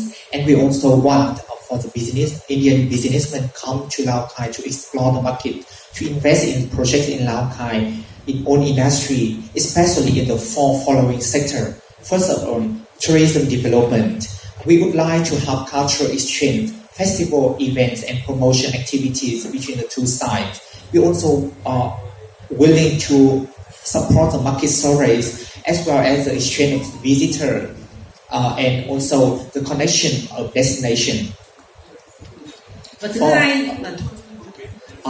for the second one, we also want you to develop the project in processing and producing medical materials, because we believe that we have a strong advantages in this sector, and we also encourage Indian businessmen to find opportunity in high-tech agricultural project for food production, especially when Lao Cai has the strength in cinnamon, anise, tea, vegetable, and flowers.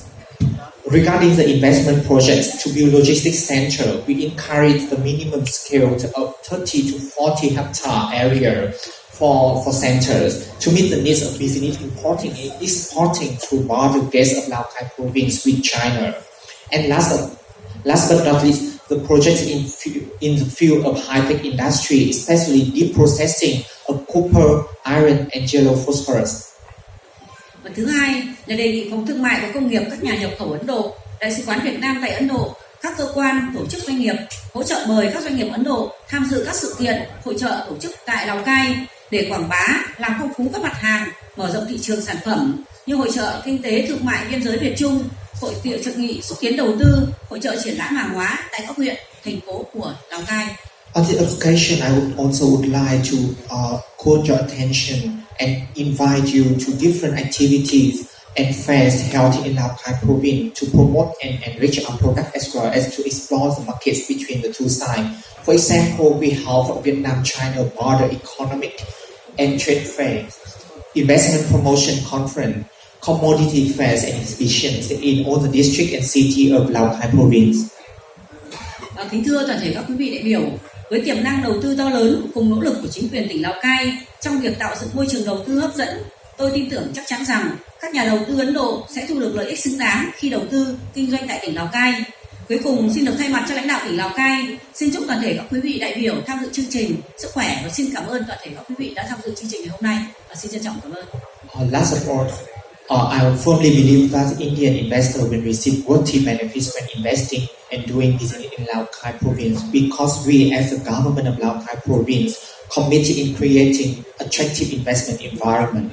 And on behalf of the leader of Lao Cai province, I would like to wish all of the delegates good health and success with the program to promote investment, trade and tourism promotion of Lao Cai and India of great success. Thank you very much.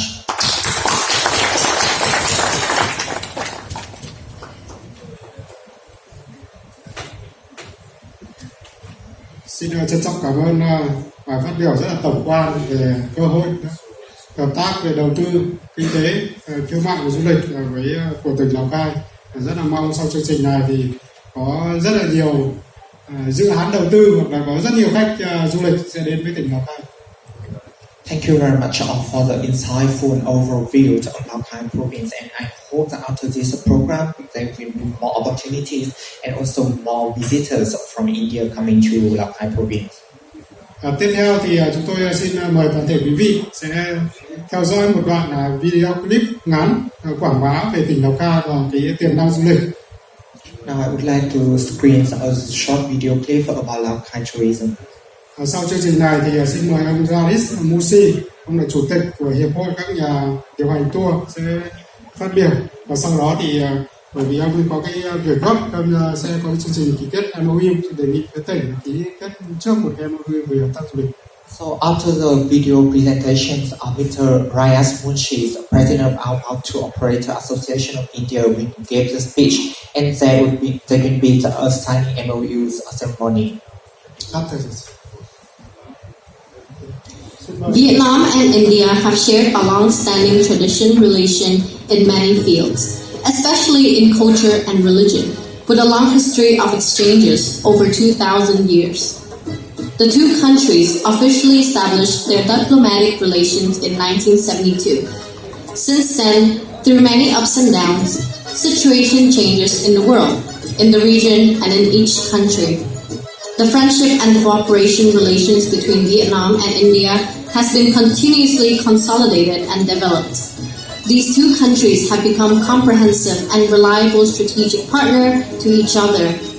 that has made an important contribution to the development of each country, at the same time for the peace, stability, and prosperity of the region and the world. Regarding the comprehensive strategic partnership between Vietnam and India, cooperation at the provincial level and promoting the relationship between localities of the two countries is one of the important pillars.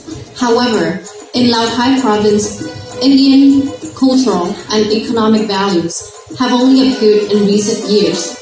The significant activities to mention that the introduction of Indian culture, the annual organization of International Yoga Day in Sapa, a national tourist area of Vietnam, and the successful implementation of quick impact projects funded by the Indian government. Lao Cai province expects that the potential for commercial, economic, and scientific and technological cooperation with the Indian states, region, and business communities and partners will be strongly opened up in the coming time. At the same time, we have prepared the necessary and best condition to receive the wave of tourist and cooperation and investment programs from India.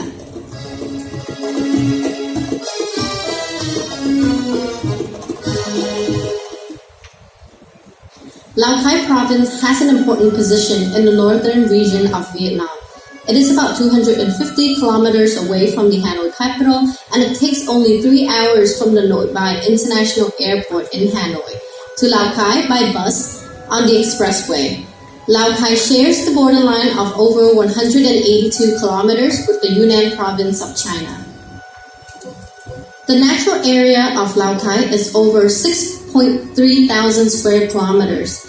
It is famous for the majestic Hoàng Linh Sơn mountain range with the fancy pan peak of 3,143 meters in height as the rooftop of Indochina Peninsula. Lao Cai is the place where the Red River flows into Vietnam. High mountainous terrain has formed temperate climates in the heart of a tropical country, especially Sapa, a worldwide famous tourist destination. There are 9 districts, towns, and cities with a population of about 800,000 people from 25 ethnic groups. The young population has created a quite abundant, industrious, and creative labor force for Lao Cai. Ethnic minorities in Lao Cai still preserve almost intact traditional cultural values, in which the culture of the Hmong, Yao, and Ha Nhi people is very unique and outstanding. Previously, Lao Cai was one of the most difficult provinces in Vietnam. However, it has developed rapidly since the beginning of the 21st century. For many years, Lao Cai's economic growth has been recorded at a high level.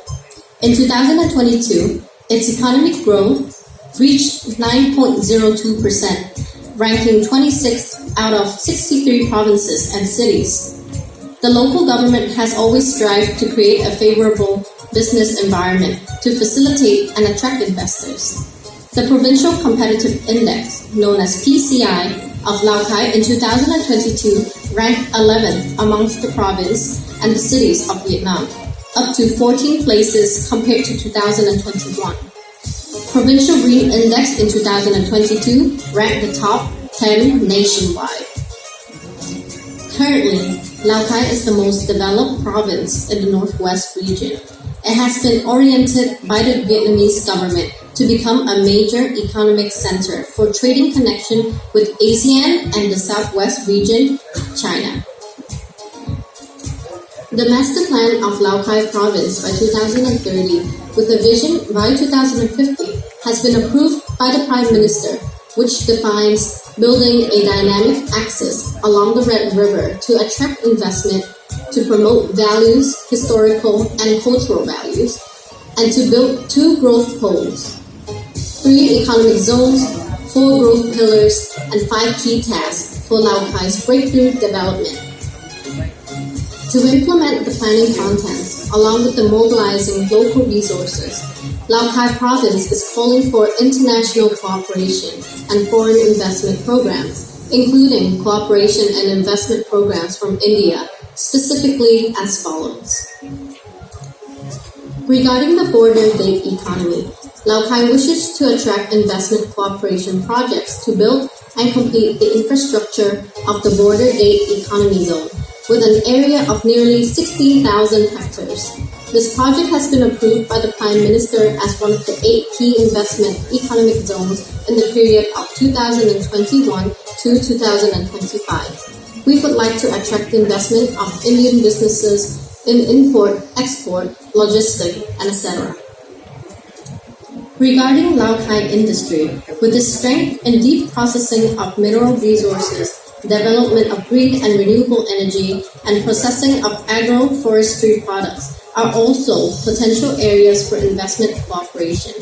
The leading reserves of Lao Cai apatites in the world and in the region has been oriented to be deeply processed into products such as high quality and content DAP fertilizers and yellow phosphorus. The material areas of cinnamon, star anise, and tea are currently quite large and have a lot of room for development. Accordingly, we would like to kindly invite investors to participate in deep processing for export, especially to large and potential markets like India. As for tourism, along with Sapa's national tourist area, Lao Cai has many other famous tourist attractions such as Makhan, Iti. The terrain and climate and specific landscape in these places are very suitable for development of various tourism products like ecotourism, medical and wellness tourism. In 2023, the number of tourists to Lao Cai is expected to be around 8 to 10 million. It is notably highlighted that the number of tourists from India increased sharply in the first 6 months of this year, about 4,000 people. Lao Cai would like to share and learn India's tourism development experiences and welcome Indian businesses to invest in this field and promote Lao Cai tourism to attract more Indian tourists to Lao Cai. Regarding agriculture, entitled with rich soil and strongly divided topography, Lao Cai has many climate subregions for the development of agroforestry products with high economy value. The 6 commodities have been approved by the province, including medicinal herbs, tea, banana, pineapple, cinnamon, pig farming. Lao Cai would like to attract Indian businesses to come and do investment, provide transfer technology, and in collaboration with the Lao Cai people to develop high-quality products in order to supply to domestic and international markets, including Indian markets. There is also a lot of potential for cooperation programs in infrastructure development, education, healthcare, information technology, and digital transformation between Lao Cai and the Indian partners. We have strong belief that through cultural exchange and tourism activities in the pastime, it will open more new fields of investment cooperation in line with the development goals and strategies of Lao Cai and Vietnam and the Act East policy of the Indian government. The party committee, local government, and the people of Lao Cai province strongly believe, with mutual understanding, trust, and sharing of many similar factors, the cooperation relations is based on 3 tripods, including full political and diplomatic commitments, defense, security, and the economy. Trade between Vietnam and India will continue to bear fruit, contributing to the prosperous development of each country. In that relations, Lao Cai province is ready to seize investment cooperation opportunities from India and create more resources to realize the goals of becoming a growth pole and a center for connecting trade and business between Vietnam with the region and the world.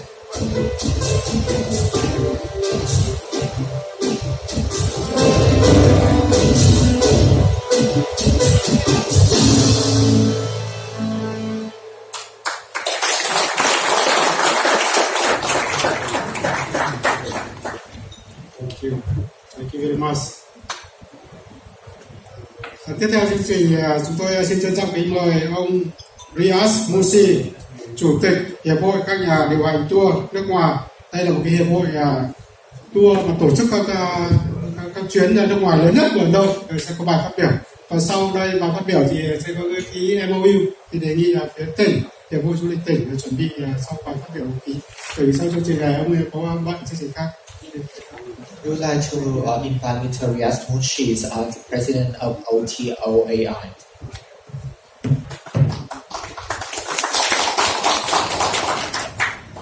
So good morning everyone.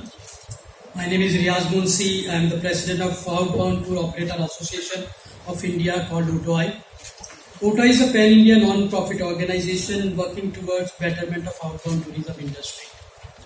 I would like to thank thank Lao Cai Province and Mr. Bui for giving OTOI an opportunity to promote Lao Cai to the Indian travelers. MOU which we are going to sign is not a piece of paper for us. We will wholeheartedly try our best to promote Lao Cai provenance to Indian travelers by sharing our suggestions and strategies how we can penetrate in Indian market, because it is a complex market. But the way Vietnam has penetrated in the market and kind of a volume has been generated for Vietnam is incredible. In such a short span of time, Vietnam has grown from Indian market substantially, and that is credit to the Vietnam government. But this is just a beginning. The trend has just started. We have a huge potential to grow, and Vietnam and India has an opportunity to grow in all the aspects, but I would like to restrict myself to talk about only the travel. So let me give you a brief about Indian outbound market. Excuse me? Excuse me? Just give me time to translate. Yeah, thank you. Xin chào buổi sáng tất cả quý vị. Tôi là Riaz Munshi, là chủ tịch của Hiệp hội Du lịch ra nước ngoài của Ấn Độ. Chúng tôi là một tổ chức về phi lợi nhuận và toàn quốc. Hiện tại thì đang thúc đẩy cái quá trình đưa khách Ấn Độ ra đến các điểm đến nước ngoài, và chúng tôi chân thành cảm ơn tỉnh Lào Cai đã cho chúng tôi cơ hội để phát biểu ngày hôm nay. Đối với chúng tôi thì việc ký MOU ngày hôm nay thì không chỉ là việc ký kết trên giấy, mà chúng tôi mong muốn cam kết có thể hỗ trợ tỉnh Lào Cai quảng bá du lịch của tỉnh Lào Cai đến với cả thị trường khách Ấn Độ, và để có thể xâm nhập được cái thị trường đầy phức tạp tại khu vực Ấn Độ này. Và tôi tin rằng là với lĩnh vực du lịch thì trong thời gian qua, cái lượng khách Ấn Độ đã tới Việt Nam và đã có sự tăng trưởng rất là mạnh mẽ, và chúng tôi hy vọng rằng trong cái thời gian này, trong thời gian tới, và với cái vai trò công việc của tôi trong lĩnh vực du lịch, thì chúng tôi có thể đóng góp cho cái việc phát triển giữa Việt Nam và Ấn Độ trong lĩnh vực này. Now let me give you a brief about Indian outbound market. I believe that there are three key industries showing sign of robust growth post-pandemic, which is aviation, hotel and hospitality, and fashion. Tôi muốn được chia sẻ với quý vị về những cái thông tin về thị trường khách nước ngoài của Ấn Độ. Sau đại dịch thì đã có một số những cái lĩnh vực đã có cái sự hồi phục rất là nhanh chóng, ví dụ như lĩnh vực hàng không, lĩnh vực du lịch. Experts are to be believed. They are very bullish on these three industries and are predicting manifold growth to continue for at least 10 years ahead. Chúng tôi có sự kỳ vọng là với cái sự phát triển và một đà phục hồi này thì cái xu hướng phát triển này sẽ được giữ trong vòng 10 năm tới. We have noticed significant changes in the traveling pattern of Indian travelers. The market is shifting towards luxury and experiential travel. Nhưng mà chúng tôi cũng đã chú ý thấy có những cái sự thay đổi trong cái thời gian qua trong cái việc tiêu dùng của các khách du lịch. Ví dụ như là cái xu hướng mới đó là việc lựa chọn các sản phẩm du lịch cao cấp và trải nghiệm. Consumers are looking for authentic, meaningful experiences and personalized travel offerings. Many are blending business and leisure travel and more conscious of their overall environmental impact. Travelers now want to travel for more number of days, want to spend longer time at one place rather than hopping multiple destinations, explore newer destinations and experiences. Và chúng tôi cũng thấy rằng là các cái người tiêu dùng và các khách du lịch hiện tại thì đã có nhu cầu mong muốn tìm đến những cái tour mà được thiết kế riêng dành cho bản thân, đồng thời thì tập trung chú trọng vào trải nghiệm cũng như là những cái ảnh hưởng mang lại, những cái giá trị mang lại về mặt tinh thần trong những cái trải nghiệm du lịch này, và họ thì mong muốn được dành nhiều thời gian tại một điểm đến hơn là cái việc là cố gắng đi thật nhiều điểm đến trong một thời gian ngắn nhất cũng có thể. I'm personally very bullish about the India outbound market, as there is a huge potential to grow because of our social and family connections and social media influence. We have a large population of millennial and Generation Z, and they'll all have the desire to travel abroad. Most importantly, we are more aspirational travelers than actual travelers. Even if we register least expected growth of a small percentage, it becomes significant number. Với quy mô dân số của chúng tôi thì chúng tôi vô cùng tự tin về cái sự phát triển của cái lĩnh vực du lịch ra nước ngoài, bởi vì chúng tôi có những cái mối liên hệ, chúng tôi có những cái tập quán đi du lịch theo gia đình, chúng tôi lại có những cái sự ảnh hưởng và cái sự ảnh hưởng của những cái hình tượng ở trên các mạng xã hội. Đồng thời chúng tôi có một cái số lượng rất là lớn các thế hệ trẻ và có nhu cầu mong muốn được khám phá trải nghiệm ở nước ngoài. Travel is way of life is one of the most discussed topics in schools, universities, and social gathering. You talk to 7 years old child or 75 years old man, they all want to travel and explore the world. Có một câu chuyện nhỏ như thế này, đấy là cái câu chuyện về một người đàn ông 75 tuổi nhưng vẫn đã được lan truyền trên khắp các mạng xã hội, vẫn mong muốn người đàn ông này thì vẫn mong muốn được chu du trên khắp thế giới. We had 30 million travelers in 2019, and we are expected to grow that to 100 million in coming few years. We see the huge potential for India and Vietnam to grow together, but there is we have to see and make a 360-degree marketing strategy to develop the countries, because a lot of other destinations also eyeing on Indian market, and they are quite aggressive in their marketing in Indian outbound industry. Cơ hội là ở đó. Ngay sau đại dịch thì lượng khách du lịch của Ấn Độ ra nước ngoài đã khoảng là 32 triệu khách, và chúng tôi hy vọng là trong năm tới con số này có thể lên đến 100 triệu khách. Tuy nhiên thì để có thể thu hút được những cái lượng khách này thì đòi hỏi cần phải có một cái chiến dịch marketing một cách rất là toàn diện. Và tôi cũng muốn chia sẻ rằng là tại thị trường Ấn Độ này thì cũng có rất nhiều những cái điểm đến của các quốc gia khác thì cũng đang thực hiện những cái chiến dịch quảng bá một cách rất là mạnh mẽ để thu hút khách du lịch Ấn Độ. Last but not least, Khatua is committed to work betterment of outbound tourism industries, and by signing this MOU, we are giving the assurance that we will try our best to promote the Lao Cai provenance. Thank you so much. Lần cuối cùng là việc ký kết MOU với các năm nay, chúng tôi để khẳng định chúng tôi sẽ phát triển và thúc đẩy hình tượng du lịch Lào Cai tại Ấn Độ.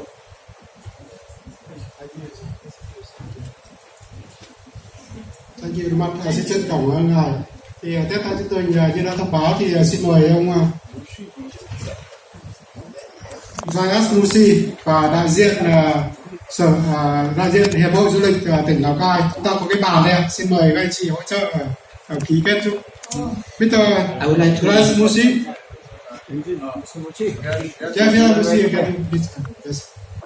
Và xin kính mời tất cả các vị khách quý chúng ta được đứng dậy để chứng kiến cái sự ký kết. I would like to invite all the guests on the dais to stand up.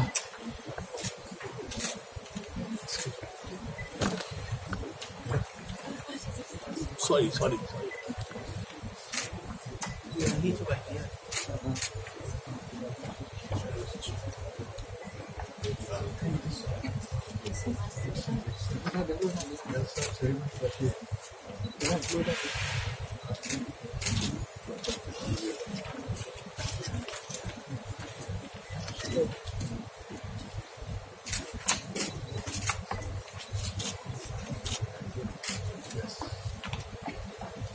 Xin cảm ơn và xin mời một tràng chúng ta rất là lớn nào.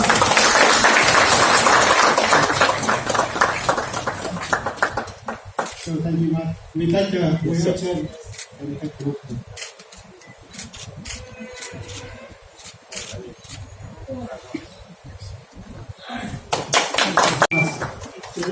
Xin cảm ơn.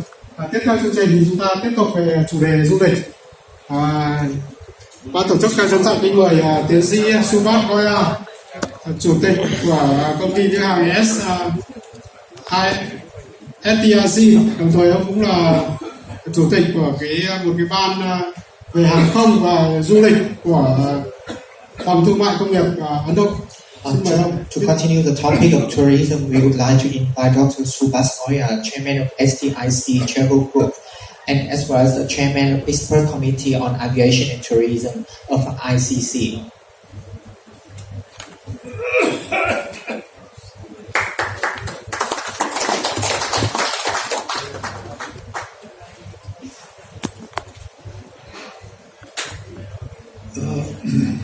Good afternoon, Your Excellency, the Ambassador of Vietnam in India, His Excellency Ong Dang Xuan, Party Secretary, Government of Vietnam, from the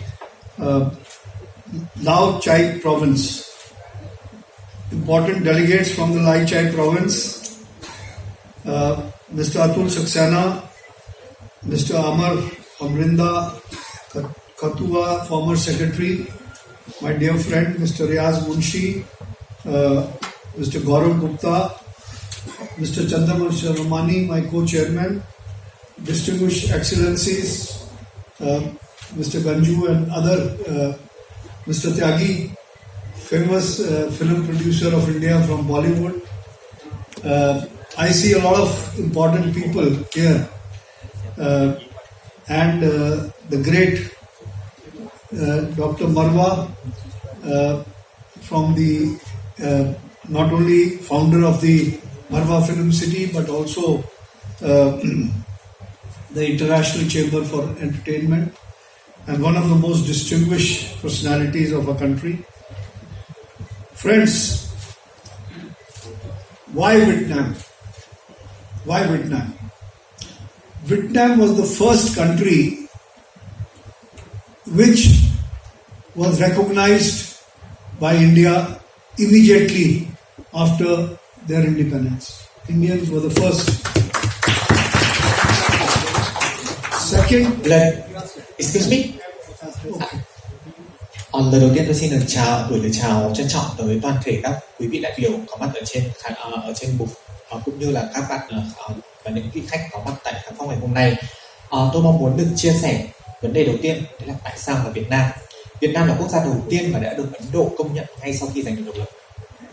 why Indians are going to Vietnam? Because it is the only country in the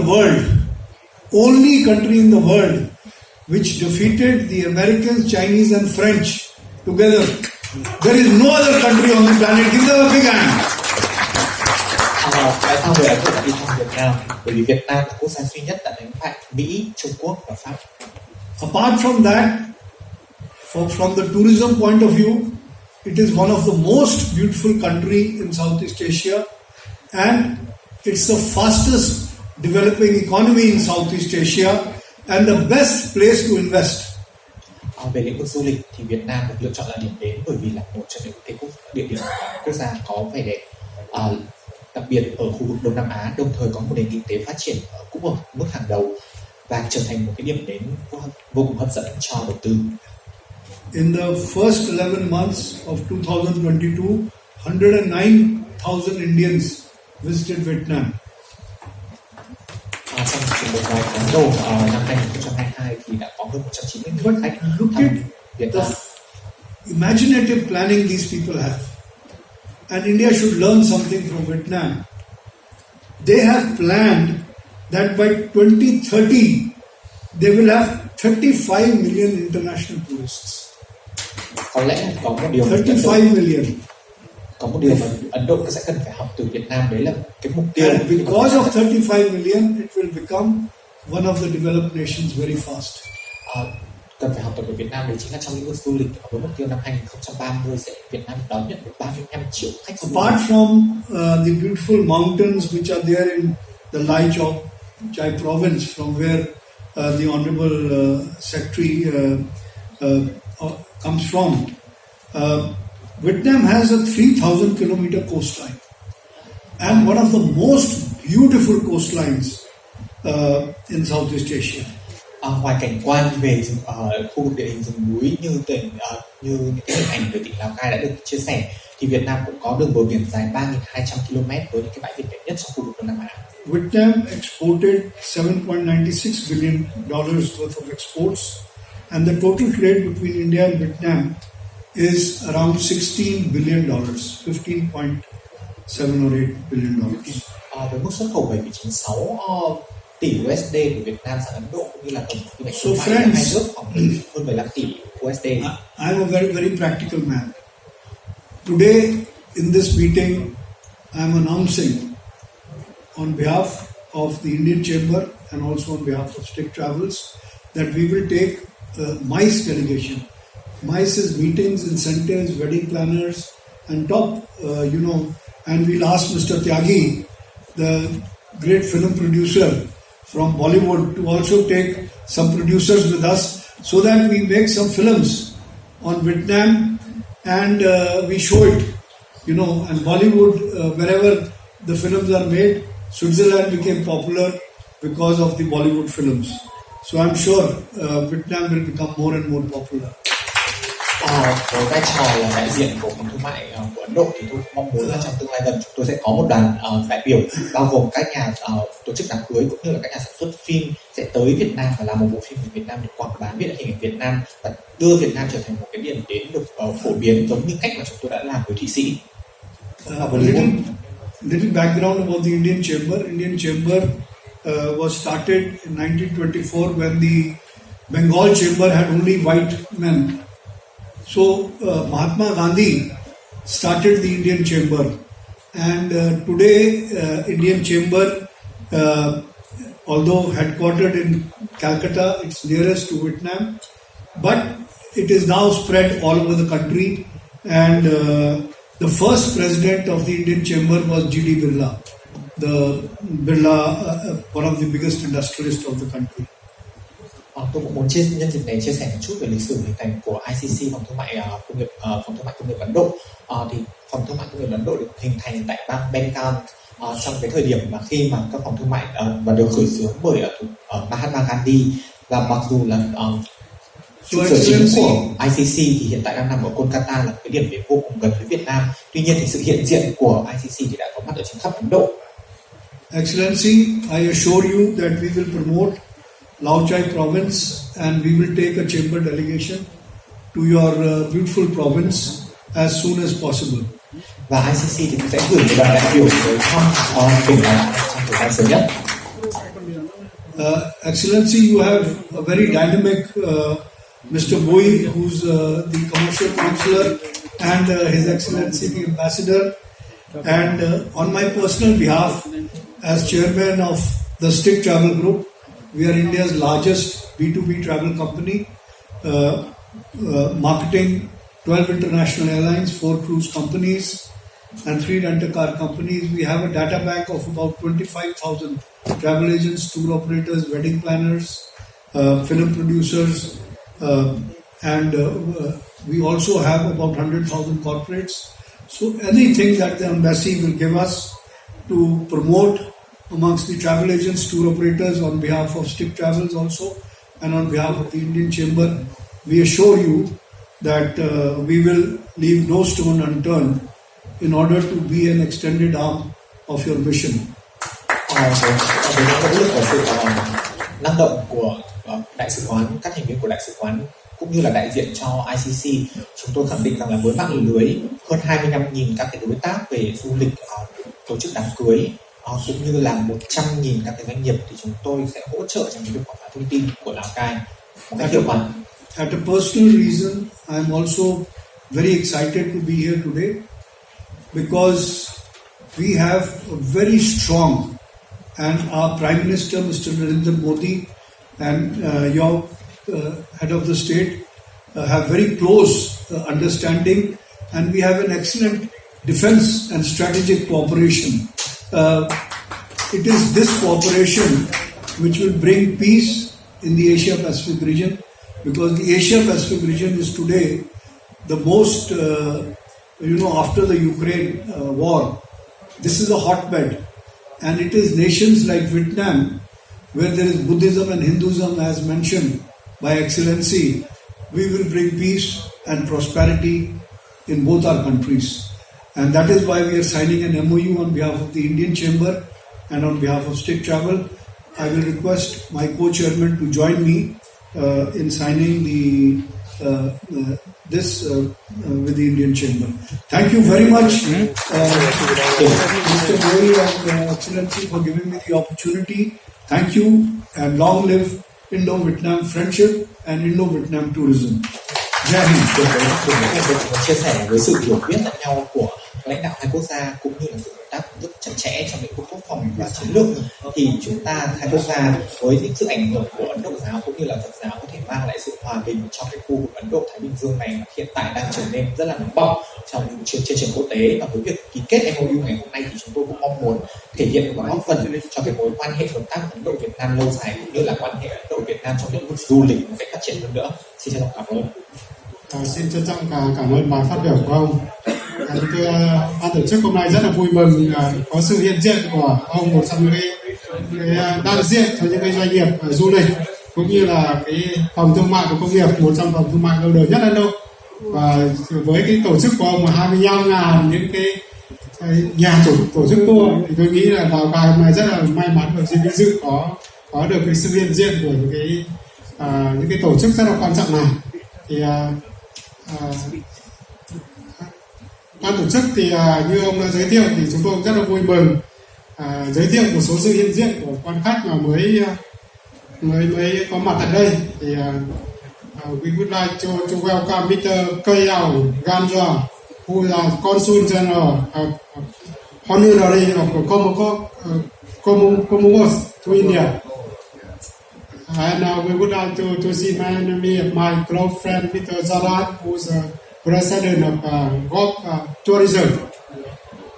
Later we will invite later, and Mr. Navan Sakma also, he from Basman, and many close friends. We will give floor to later, so we will follow our schedule now. Tiếp theo chương trình thì chúng tôi xin chuyển sang chủ đề mới. Chúng ta đã nói về du lịch rồi, thì bây giờ chúng ta sẽ chuyển sang lĩnh vực đầu tư và thương mại. Thì chúng tôi xin trân trọng kính mời bà Sunala Khanna, bà là trợ lý của Phó Chủ tịch Cơ quan xúc tiến đầu tư quốc gia Invest India, cơ quan trực thuộc Bộ Công Thương Ấn Độ. Xin mời bà. I would like to change the topic. We're coming to the next one about investment promotion, and I would like to invite Ms. Xuan Phong, Assistant Vice President from Invest India. Good afternoon and a very warm welcome to everyone that has joined us here today. To begin with, I would like to thank Your Excellency Ambassador Thanh and Mr. Thuong from the Embassy of Vietnam to India for inviting me here to speak today. My name is Sunena Khanna, and I lead investments from the ASEAN region to India at Invest India, which is the National Investment and Promotion Agency under the aegis of Ministry of Commerce, Government of India. Today I will briefly be talking about the new India, including sharing some of the recent reforms that have... Yes. Xin gửi lời chào tới toàn thể quý vị khán giả ngày hôm nay, và tôi xin trân trọng cảm ơn vì quý vị đã dành cho tôi cơ hội để phát biểu. Tôi là Xuan Khanna và tôi là người đã dẫn dắt các cơ hội đầu tư từ khu vực ASEAN vào Ấn Độ tại tổ chức mang tên Invest India. Đây là cơ quan quốc gia của Ấn Độ trong cái việc quảng bá đầu tư, quảng bá và hỗ trợ đầu tư. Ngày hôm nay thì tôi mong muốn được chia sẻ với quý vị về Ấn Độ mới, hình ảnh Ấn Độ mới, bao gồm cái việc chia sẻ thông tin về một số những cái cải cách gần đây ở Ấn Độ. Today I will briefly be talking about the new India, including sharing some of the recent reforms that the government has undertaken, and also highlighting the importance of our close ties with our friendly neighbor Vietnam. India and Vietnam recently completed 50 years of close ties last year, and we are excited to share these times with you, where both nations are committed to working on the expansion of cooperation in energy, technology, tourism and sustainable development. Bài trình bày của tôi ngày hôm nay sẽ tập trung vào hai mảng chính, và thứ nhất đấy là những cái cách của Ấn Độ trong cái việc hỗ trợ việc phát triển và làm thuận lợi hóa thương mại tại Ấn Độ, và điểm thứ hai là tôi cũng mong muốn chia sẻ về cái mối quan hệ gần gũi trong việc hợp tác giữa hai quốc gia. Thì việc Ấn Độ và Việt Nam năm vừa qua 2022 thì đã kỷ niệm 50 năm thiết lập quan hệ ngoại giao, và chúng ta cũng đã có sự cam kết cùng hợp tác để mở rộng trong các lĩnh vực bao gồm năng lượng, công nghệ và phát triển bền vững. India and Vietnam have shared strong bilateral ties historically, and in the past 2 decades there has been exponential growth in our bilateral relations, from a mere $200 million in the year 2000 to close to 15 billion just last year. Và tôi cũng muốn chia sẻ với Ấn Độ và Việt Nam trong mối quan hệ lịch sử của chúng ta thì đã có những cái sự phát triển rất là mạnh mẽ, và đặc biệt là trong 2 thập kỷ vừa qua thì quan hệ thương mại giữa hai và kinh tế giữa hai nước đã có những cái biến chuyển cực kỳ đáng kể, với mức từ 200 triệu đô la trong năm 2000 thì năm 2023 thì chúng ta đã lên một mức 14,8 tỷ USD. India has a long-standing development partnership with Vietnam that has made positive contributions towards capacity building, sustainable development goals, and socio-economic development of Vietnam. We have also been providing assistance to Vietnam within the ASEAN framework. Ấn Độ thì đã có mối quan hệ là đối tác phát triển của Việt Nam một cách rất là dài lâu, và chúng tôi thì cũng đóng góp cho cái việc xây dựng về nhân lực, năng lực cũng như là những cái mục tiêu phát triển bền vững của Việt Nam và cái sự phát triển về kinh tế xã hội tổng thể nói chung. Đặc biệt là Ấn Độ thì cũng đã có những cái trợ giúp thông qua cho Việt Nam thông qua các cơ chế chung của ASEAN. Today, we are committed to strengthening and enlarging the scope of economic engagements between India and Vietnam. We would like to see and encourage more and more investors from Vietnam to come and invest in India. Chúng tôi cũng khẳng định cái việc củng cố và mở rộng những cái không gian hợp tác về mặt kinh tế giữa Việt Nam và Ấn Độ, và chúng tôi mong muốn được nhìn thấy ngày càng nhiều nhà đầu tư từ Việt Nam sẽ đến và đầu tư tại Ấn Độ. The Indian growth story is unique, with India recently becoming the fifth largest economy in the world, up from ranking 11th in 2014. Câu chuyện phát triển của Ấn Độ là một câu chuyện mang tính đồng nhất, bởi vì Ấn Độ đã phát triển từ vị trí thứ 11 năm 2014 lên vị trí là trở thành nền kinh tế lớn thứ 5 trên thế giới. We are a population of 1.4 billion, which by 2026 is expected to touch 1.5 billion. This is the largest human resource on the planet. With an average age of just 29, we will be the youngest by 2075. By 2040, close to 20% of the global workforce is expected to come from India, and by 2045, India is projected to have a middle class of over 1.25 billion consumers. Với dân số 1,4 tỷ dân năm và sẽ được ước tính tăng lên 1,5 tỷ dân vào năm 2025 và 2026, Ấn Độ sẽ trở thành cái nguồn cung nhân lực lớn nhất trên toàn thế giới. Với cái độ tuổi trung bình là 29 thì chúng tôi sẽ trở thành quốc gia có dân số trẻ nhất vào năm 2075. Và nếu ước tính đến năm 2040 thì sẽ có khoảng 20% tổng nhân lực toàn cầu sẽ đến từ Ấn Độ. Và năm 2045 thì Ấn Độ cũng sẽ có những cái ước tính có khu vực người dân ở mức thu nhập trung bình đạt mức là 1,25 triệu người dân. This is as large a pool of tourists as it gets to visit Lao Cai and the rest of Vietnam. Và đó cũng sẽ chính là nguồn cung các cái du khách cũng như là khách hàng đến với cả Lào Cai để sử dụng dịch vụ du lịch. A strong, vibrant democracy, the rule of law, demographic dividend, and talented youth have resulted in FDI inflows of close to $84 billion last year, showing the confidence that the world has on India's future. Với những cái thế mạnh về nền dân chủ cũng như là hệ thống luật pháp và dân số, với lực lượng lao động trẻ thì chúng cũng như là cái hệ sinh thái về việc phát triển lần đổi mới thì đã dẫn tới cái việc Ấn Độ thu hút được lượng đầu tư trực tiếp nước ngoài đạt mức 83,6 tỷ USD trong năm tài khóa 2022, và điều đó cũng thể hiện cái niềm tin tưởng của thế giới đối với cả tương lai của Ấn Độ. India's GDP is growing enormously. We are currently a 3.5 trillion economy, which grew at 8.7% last year and is expected to grow at 7% this year. Và với mức GDP của Ấn Độ thì cũng đã tăng trưởng một cách vô cùng ấn tượng. Hiện tại thì chúng tôi là nền kinh tế của mức khoảng 3,5 nghìn tỷ USD và chúng tôi có mức tăng trưởng GDP khoảng 7% cho năm 2023. By 2047, we are expected to be the second largest economy in the world with a nominal GDP of $32 trillion. We are expecting a 10 times growth in per capita GDP terms, which is touted to touch $20,000 US, increasing the common man's spending power. Và chúng tôi ước tính đến năm 2047 thì Ấn Độ sẽ trở thành nền kinh tế lớn thứ 2 trên toàn thế giới với quy mô nền kinh tế khoảng 32.000 tỷ USD, và chúng tôi cũng kỳ vọng mức phát triển khoảng gấp 10 lần về thu nhập trung bình đối với mỗi đầu người lên mức 20.000 đô từ mức hiện tại là 2,3 nghìn USD, và chúng tôi sẽ kỳ vọng sẽ có hơn 1,2 tỷ người dân nằm ở trong mức thu nhập trung bình. By 2047, our FDI is expected to touch $1 trillion and our exports are expected to reach 8 trillion US dollars. We hope that Vietnam and India's bilateral trade gets the much needed boost in the near future to contribute to this number significantly. Và chúng tôi cũng hy vọng rằng là đến năm 2047 thì Ấn Độ sẽ thu hút được 1.000 tỷ USD trong lĩnh vực vốn đầu tư nước ngoài, vốn đầu tư trực tiếp nước ngoài, cũng như là sẽ đạt được mức thương mại là 8.000 tỷ USD. Và chúng tôi hy vọng rằng là cái quan hệ Việt Nam và Ấn Độ tốt đẹp thì sẽ đóng góp vào những cái hiện thực hóa những con số này. Atmanirbhar Bharat Abhiyan was launched in 2020 to strengthen the domestic manufacturing capacity and play a more strategic role in global supply chains with the production-linked incentive schemes. And we have now witnessed a lot of joint collaborations between Vietnam and Indian businesses post the launch of this scheme. Chương trình Ấn Độ tự cường thì đã được giới thiệu vào năm 2020 và nhằm mong muốn thúc đẩy cái sự phát triển của cái nền sản xuất trong nước, và cũng đã có được và được phát triển thông qua những cái chương trình, ví dụ như chương trình khuyến khích liên kết sản xuất. Và chúng tôi cũng đã nhận thấy rằng là ở trong cái lĩnh vực thuộc những cái chương trình này thì đã có những cái sự hợp tác giữa Việt Nam và Ấn Độ tham gia trong nhiều lĩnh vực.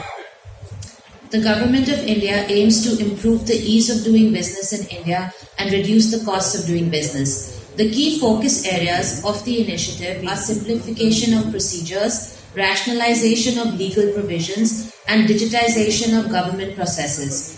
We have recently introduced the National Single Window System, which is a one-stop digital platform for all investor approvals and has more than 500 approvals from 32 central ministries and more than 4,000 approvals across 32 states and union territories.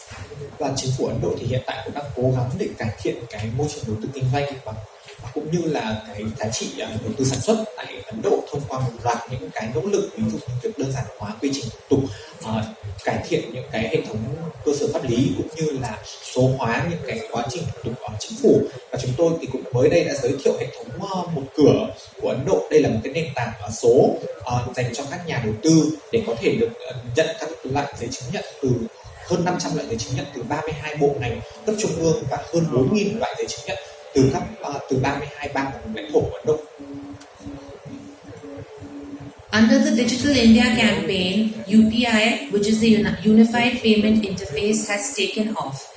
India's UPI and Singapore's PayNow allow for seamless cross-border payments, and Vietnam and India can also explore such cooperation on the back of increasing trade, investment and tourism. Với cái sự phát triển của chương trình số hóa Ấn Độ thì có một cái nền tảng thanh toán trực tuyến UPI cũng đã được giới thiệu, và hiện tại UPI cũng đã có sự hợp tác với cả Singapore và Ấn Độ và Singapore. Với cái việc hợp tác trên nền tảng UPI này thì đã có thể thanh toán xuyên quốc gia, không cần thanh toán trực tiếp xuyên quốc gia. Và tôi hy vọng rằng là trong trường hợp của Việt Nam thì chúng ta cũng có thể hợp tác đối với các cái hệ thống nền tảng thanh toán này. With India being the third largest startup ecosystem, it is also an opportunity for young entrepreneurs from both India and Vietnam to collaborate on startups to promote sustainable tourism. Và chúng tôi cũng hy vọng rằng là với cái vị thế là quốc gia đứng thứ 3 trên thế giới về cái việc các startup khởi nghiệp, thì Việt Nam và Ấn Độ cũng có thể hợp tác với nhau trong cái lĩnh vực này, đặc biệt là để hướng tới có những phát triển cái lĩnh vực du lịch bền vững. India and Vietnam are well placed to lead the global economic recovery in a post-COVID scenario. Our strong and close cooperation will be instrumental in ensuring a common global agenda for the 21st century, ensuring that we both play to our strengths and assist each other to limit our weaknesses.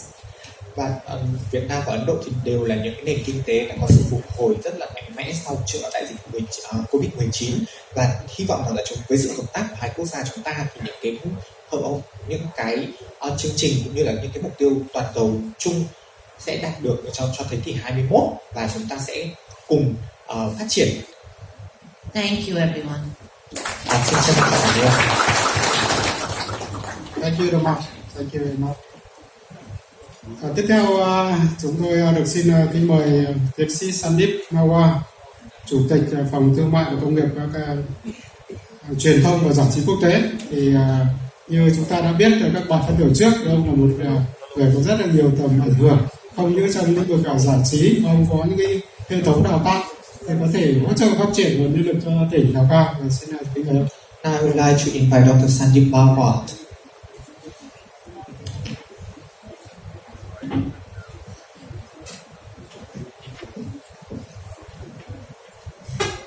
Yeah, good morning, everyone. What a pleasure to be here this morning with all of you on this beautiful, well-designed event by the Embassy of Vietnam for the promotion of relation between people to people from India and Vietnam and promotion and development of business between India and Vietnam. Đầu tiên xin gửi lời chào tất cả quý vị, và đây là niềm hân hạnh của tôi có mặt tại trong một cái chương trình được phát triển rất là tốt để nhằm mục tiêu quảng bá mối quan hệ giữa Việt Nam và Ấn Độ nói chung, như là các mối quan hệ hợp tác về kinh tế nói riêng. Let me take this wonderful opportunity to extend my heartiest thanks to His Excellency and the Embassy of Vietnam for inviting me here and giving me this beautiful opportunity to be part of this well-designed program.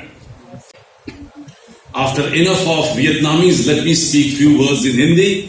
His Excellency, all the dignitaries on the dais, off the dais, कि सभी दिशाओं से शुभ सुंदर भाव विचार भरे नित अंतर पुण्य धरा बन जाए स्वर्ग ये मेरे यत्नों से करुणा कर. What I'm trying to tell you here, whether it is north, south, east or west, whether you're in India or abroad, Thông điệp của tôi đấy là dù bạn ở nơi đâu khắp bốn phương trời, dù là ở Việt Nam hay Ấn Độ, whether you are on the top of the hill or you're standing at a seashore, whether you are in a lush green garden and looking at some colorful flowers, or maybe looking at the most beautiful woman on earth.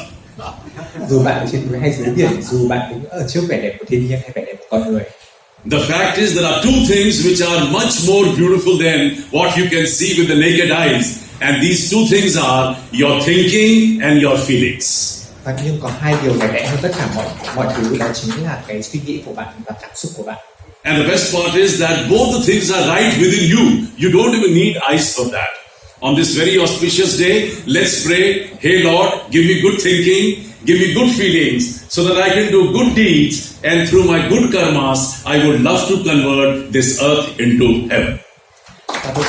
Nhưng mà suy nghĩ và cảm xúc nó nằm ở ngay bên trong chính bạn, bạn không cần phải tìm kiếm ở đâu xa. Nhân dịp này thì tôi cũng mong muốn được gửi lời cầu chúc để mỗi chúng ta đều có được những cái suy nghĩ và cảm xúc tích cực nhất, và từ đó chúng ta có thể gieo được những hạt giống tốt đẹp và tích cực. Thank you. 44 years in creative arts, 33 years in studio business, 30 years in film, television and media education. 2014, we created the first ever dedicated chamber under the name and banner of International Chamber of Media and Entertainment Industry, the first of its kind in the world. Với một cái lịch sử làm việc từ 3 đến 4 thập kỷ, thì đến năm 2014 thì chúng tôi đã thành lập nên một cái phòng thương mại đầu tiên dưới tên là phòng thương mại về giải trí, phim ảnh và TV truyền thông. The purpose of the chamber is to support the vision of our Honorable Prime Minister, Mr. Narendra Modi, to have best of the relation possible with each and every country of the world. Mục tiêu được hình thành through art and culture. Mục tiêu hình thành của chúng tôi đấy chính là để hỗ trợ cho cái tầm nhìn của ngài thủ tướng trong cái việc quảng bá các quốc gia thông qua nghệ thuật và văn hóa. We are dealing with almost now 100 countries, and trust me, Vietnam is one of our favorites one. Hiện tại chúng tôi đã có mối quan hệ hợp tác với hơn 100 quốc gia, và Việt Nam là một trong những quốc gia rất là được ưa chuộng trong cái mối quan hệ hợp tác này. Before I proceed further, let me also recognize the presence of our Secretary General Ashok Tyagi, who's right here. Let's give a big hand to Ashok Tyagi. May I request you to please stand, sir. And I would also like to recognize the presence of our director, Mr. Rajiv Mathur, right here, who've been working almost 24 hours a day, 365 days a year, to see to it that we should be successful in our mission, vision, and our support to the Prime Minister. Và đó là người đã liên tục cống hiến cho cái tổ chức của chúng tôi, và để đảm bảo là tầm nhìn của ngài thủ tướng có thể được trở hiện thực hóa. In 2018, we created Indo-Vietnam Film and Culture Forum with the support of Embassy of Vietnam, and trust me, never looked back. Vào năm 2018 thì chúng tôi đã thành lập cái chương trình phim và văn hóa giữa Ấn Độ và Việt Nam dưới sự ủng hộ của Đại sứ quán Việt Nam. Since these 5 years, the Embassy of Vietnam and people from Vietnam, they have been partners with us more than in 30 to 40 events. Và trong 5 năm vừa qua thì Việt Nam cũng như các đại biểu từ Việt Nam cũng như là đại sứ quán thì đã tham dự với hơn 30 đến 40 sự kiện của chúng tôi. The chamber is actually concentrating on films, television, media, art, culture, fashion, design, hospitality, tourism, environment, skill development, education, and business of all sorts. Và chúng tôi thì cũng tập trung vào rất là nhiều mảng lĩnh vực khác nhau, từ phim, TV, thời trang, thiết kế cho đến phát triển bền vững. And I'm so happy that the Embassy of Vietnam is being partners with us in Global Film Festival, Global Festival of Journalism, Global Literary Festival, Global Fashion Week, and so on.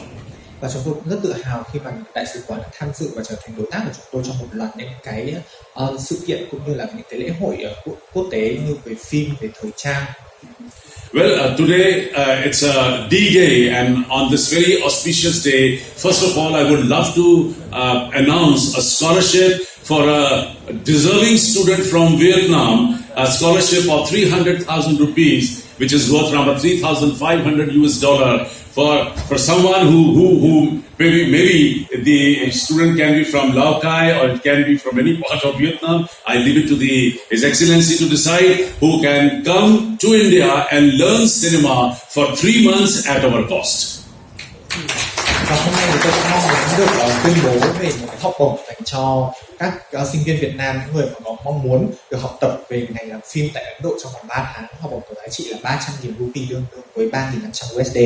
And this scholarship will also include not only the course fee for 3 months, short-term course of his or her choice, but will also include the boarding and lodging also for 3 months. Và học bổng này không chỉ cho học phí cho chương trình học mà bao gồm cả ăn ở.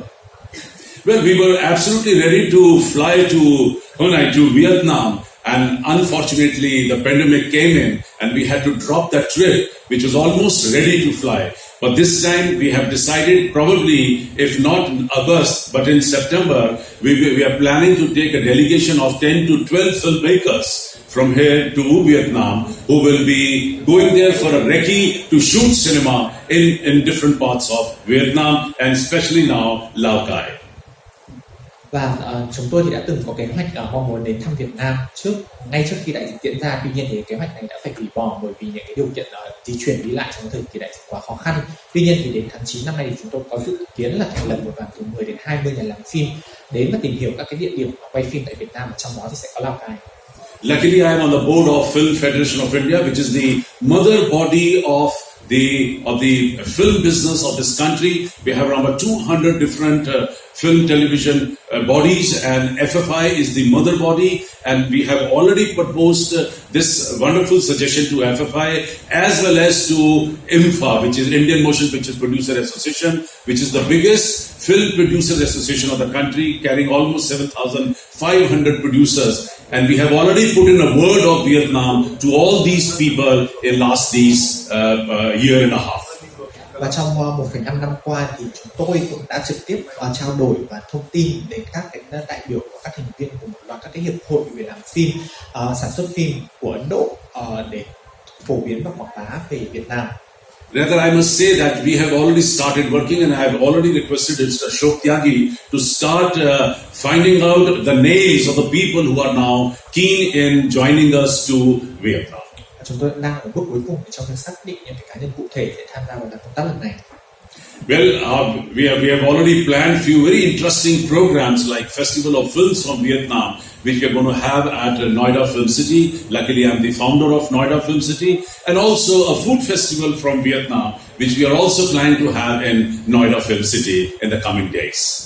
Và chúng tôi thì cũng đang có những dự kiến tổ chức một loạt những cái lễ hội liên quan đến phim của Việt Nam, cũng như là ẩm thực Việt Nam tại thành phố phim Noida. Yeah, the idea of telling you all these things is that yes, we are in different segments of art and culture. We are building up a wonderful relation between different countries and India through art and culture. We've so far, by the grace of God, we've already created 9 world records, and there are 9 world records to our credit when it comes to art and culture. Và trong cái sự phát triển của cái nền nghệ thuật cũng như là văn hóa, hợp tác giữa các quốc gia của Ấn Độ cũng như các quốc gia khác, thì chúng tôi cũng đã tạo nên được 9 kỷ lục thế giới ở trong cái lĩnh vực nghệ thuật và văn hóa này. Now, without taking much of the time, I would love to announce today that today we are signing MOU with the government of Lao Cai, and we are here to support Vietnam in principle and Lao Cai today in specific today with this MOU, and very soon a delegation will be flying to this place, and we will see to it that Indian films must be shot in Vietnam. Và với việc ký kết MOU ngày hôm nay thì chúng tôi mong muốn thể một lần nữa khẳng định sự ủng hộ đối với Việt Nam cũng như nói chung và Lào Cai nói riêng, và chúng ta sẽ sớm có một đoàn công tác tới Việt Nam, đồng thời chúng ta cũng sẽ nhìn thấy trong tương lai gần việc các nhà làm phim Ấn Độ sẽ quay phim tại các điểm ở Việt Nam. Okay, with all these words, I once again take this wonderful opportunity to extend my heartiest thanks to His Excellency, the complete team from Lao Cai, and all the dignitaries present here, and our dear friend Mr. Kanju, who's been here with us for blessing us. Thank you very much, and thanks a lot.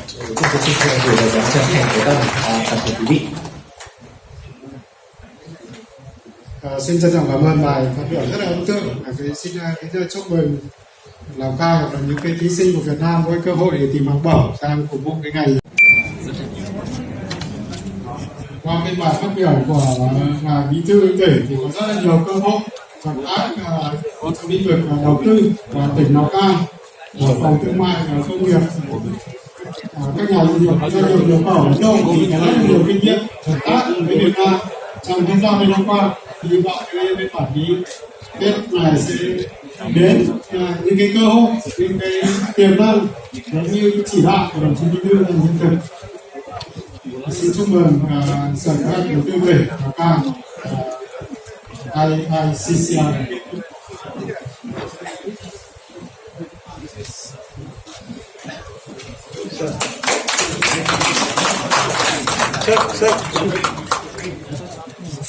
Ở đây chúc cái bàn ghế phải bỏ cái bàn ra một phần nào bỏ cái bàn sẽ tìm ghế ra cái bàn một bàn ghế ngồi lên trong quá trình hình thành và phát triển, Vinasamex luôn phối hợp sâu sát với các hộ nông dân và chính quyền địa phương tại các vùng nguyên liệu để phát triển một hệ sinh thái chung và lành mạnh.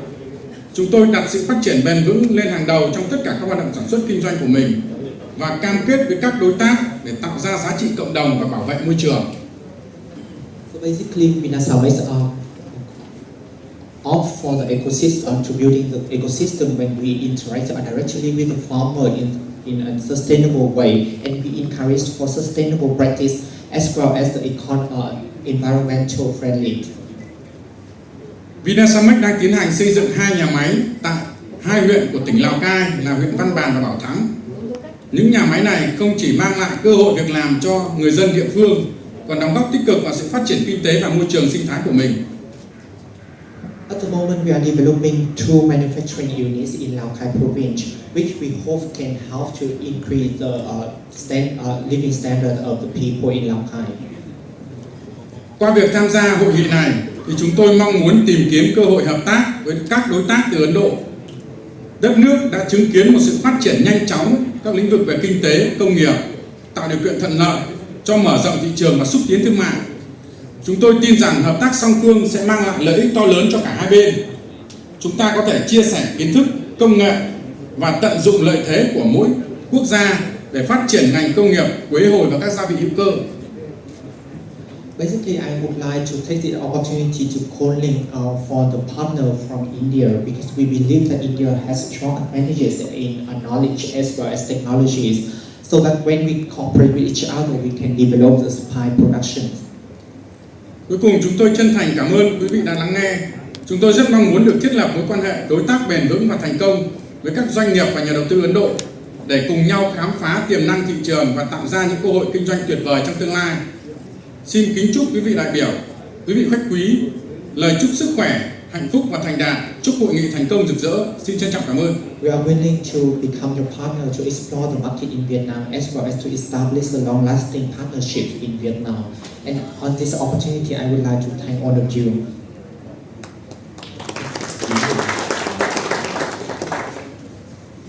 Xin trân trọng cảm ơn. Kính thưa quý vị, bây giờ chúng ta sẽ nghe cái bài phát biểu quan trọng nhất của buổi hôm nay.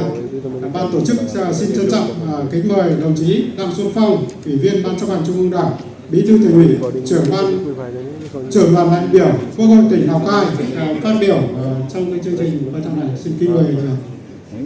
I would like to invite Mr. Xuan Phong of the Delegation to do a speech.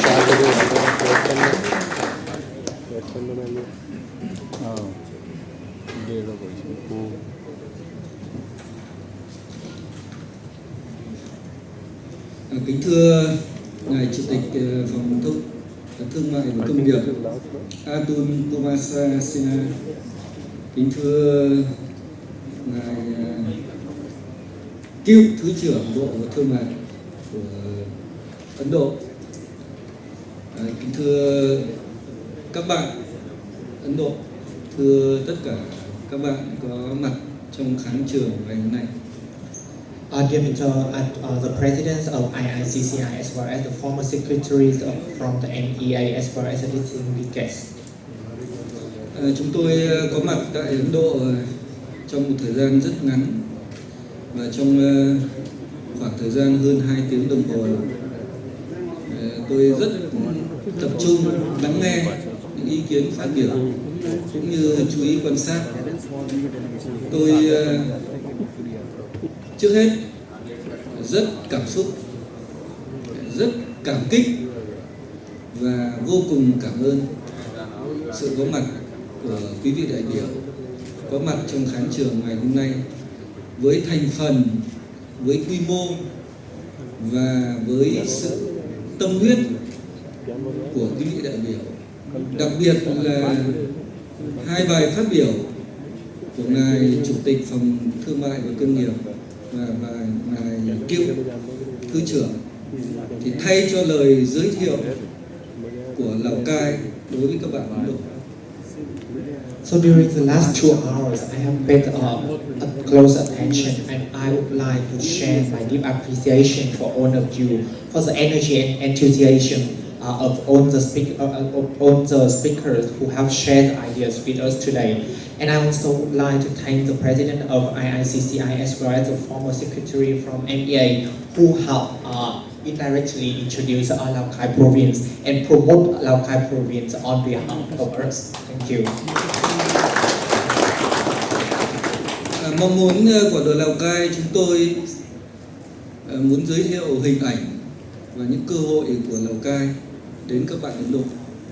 Nhưng mà chúng tôi chưa kịp giới thiệu thì Ngài Chủ tịch Phòng Thương mại Công nghiệp và Ngài cựu Thứ trưởng Bộ Thương mại đã giới thiệu rất chi tiết và cụ thể rồi. Thank you very much for two of you when you shared the many details and highlights of Lao Cai province, which help us to promote the locality in general. Nhìn lại lịch sử của Việt Nam chúng tôi cũng như Ấn Độ, thì Việt Nam và Ấn Độ đã có những cái quan hệ giao lưu về văn hóa và tôn giáo cách đây trên 2.000 năm rồi. Looking through the history between the two countries, we have all the cultural as well as religious connections for more than 2,000 years. Lịch sử hình thành và phát triển của Lào Cai qua 4.000 năm lịch sử trải qua rất nhiều sự thăng trầm. Chúng tôi rất thấu hiểu và mong muốn hòa bình, hợp tác và cùng phát triển. With the development and the history of more than 4,000 years of Vietnam, Lao Cai as one particular also totally understand and would love to seek the peace. Trong lịch sử đấu tranh cách mạng của Việt Nam cũng như Ấn Độ thì đã được 2 lãnh tụ cao nhất là Chủ tịch Hồ Chí Minh và Ngài Mahatma Gandhi đã dày công xây dựng và vun đắp cho thế hệ đến tận ngày nay. I believe that our relation also have been nurtured by President Ho Chi Minh as well as Mahatma Gandhi during our revolution struggles. Và Ấn Độ thì cũng đã công nhận nền độc lập của Việt Nam rất sớm và có cái quan hệ ngoại giao cũng rất sớm, đã cách đây hơn 50 năm với Việt Nam. And India is also one of the countries who have established the diplomatic relations with Vietnam at the early stage after we announced the independence. Và chúng tôi cũng rất ấn tượng và phấn khởi Mặc dù rất khó khăn trong những năm Covid như vậy, nhưng lượng khách du lịch, kim ngạch thương mại hai chiều giữa Ấn Độ và Việt Nam không ngừng gia tăng. Vừa rồi năm 2022 đã đạt con số 15 tỷ đô la, tăng đến 13%, và khách du lịch thì cũng tương tự như vậy.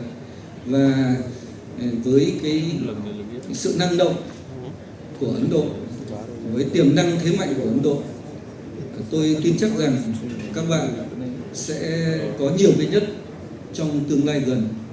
Trước hết, dân số bây giờ đông nhất thế giới, và tới đây trong tương lai gần tôi tin rằng chúng ta sẽ có quy mô nền kinh tế đứng thứ 3 thế giới, và GDP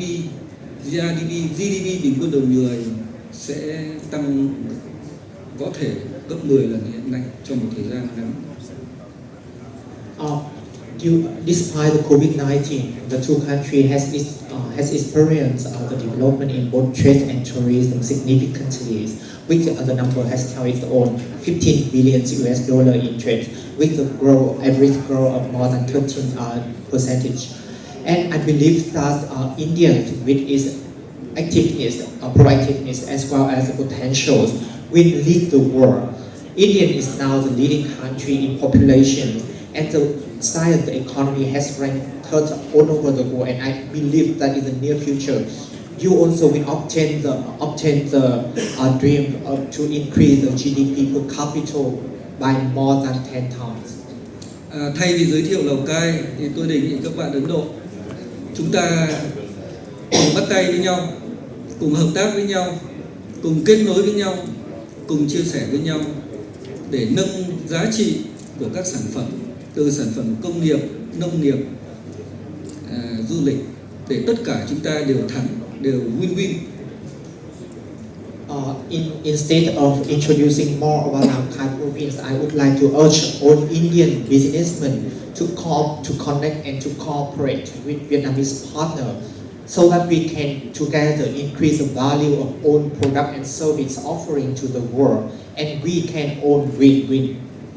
Chúng tôi đã từng có sản phẩm apatit, từng có axit sulfuric, từng có phốt pho vàng, từng có graphite.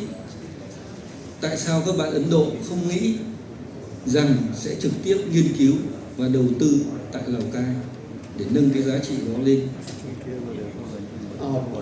For Lao Cai province, we have mining apatite, sulfuric acid, as well as yellow phosphorus for towns.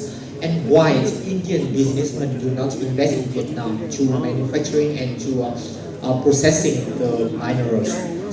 Qua cái thước phim rất ngắn của Lào Cai, tôi cũng mong muốn các nhà đầu tư Ấn Độ, đặc biệt là Hiệp hội Điện ảnh và Du lịch của Ấn Độ, hãy đến với chúng tôi. Tôi nhớ lại có một cái câu của bài hát của nhạc sĩ Phùng Chiến rất nổi tiếng, là duy nhất chỉ có Lào Cai chỉ có Sapa là có 5 mùa thôi. Tức là ngoài 4 mùa xuân hạ thu đông thì riêng Sapa còn có một mùa nữa, đó là mùa con trai hát tặng con gái.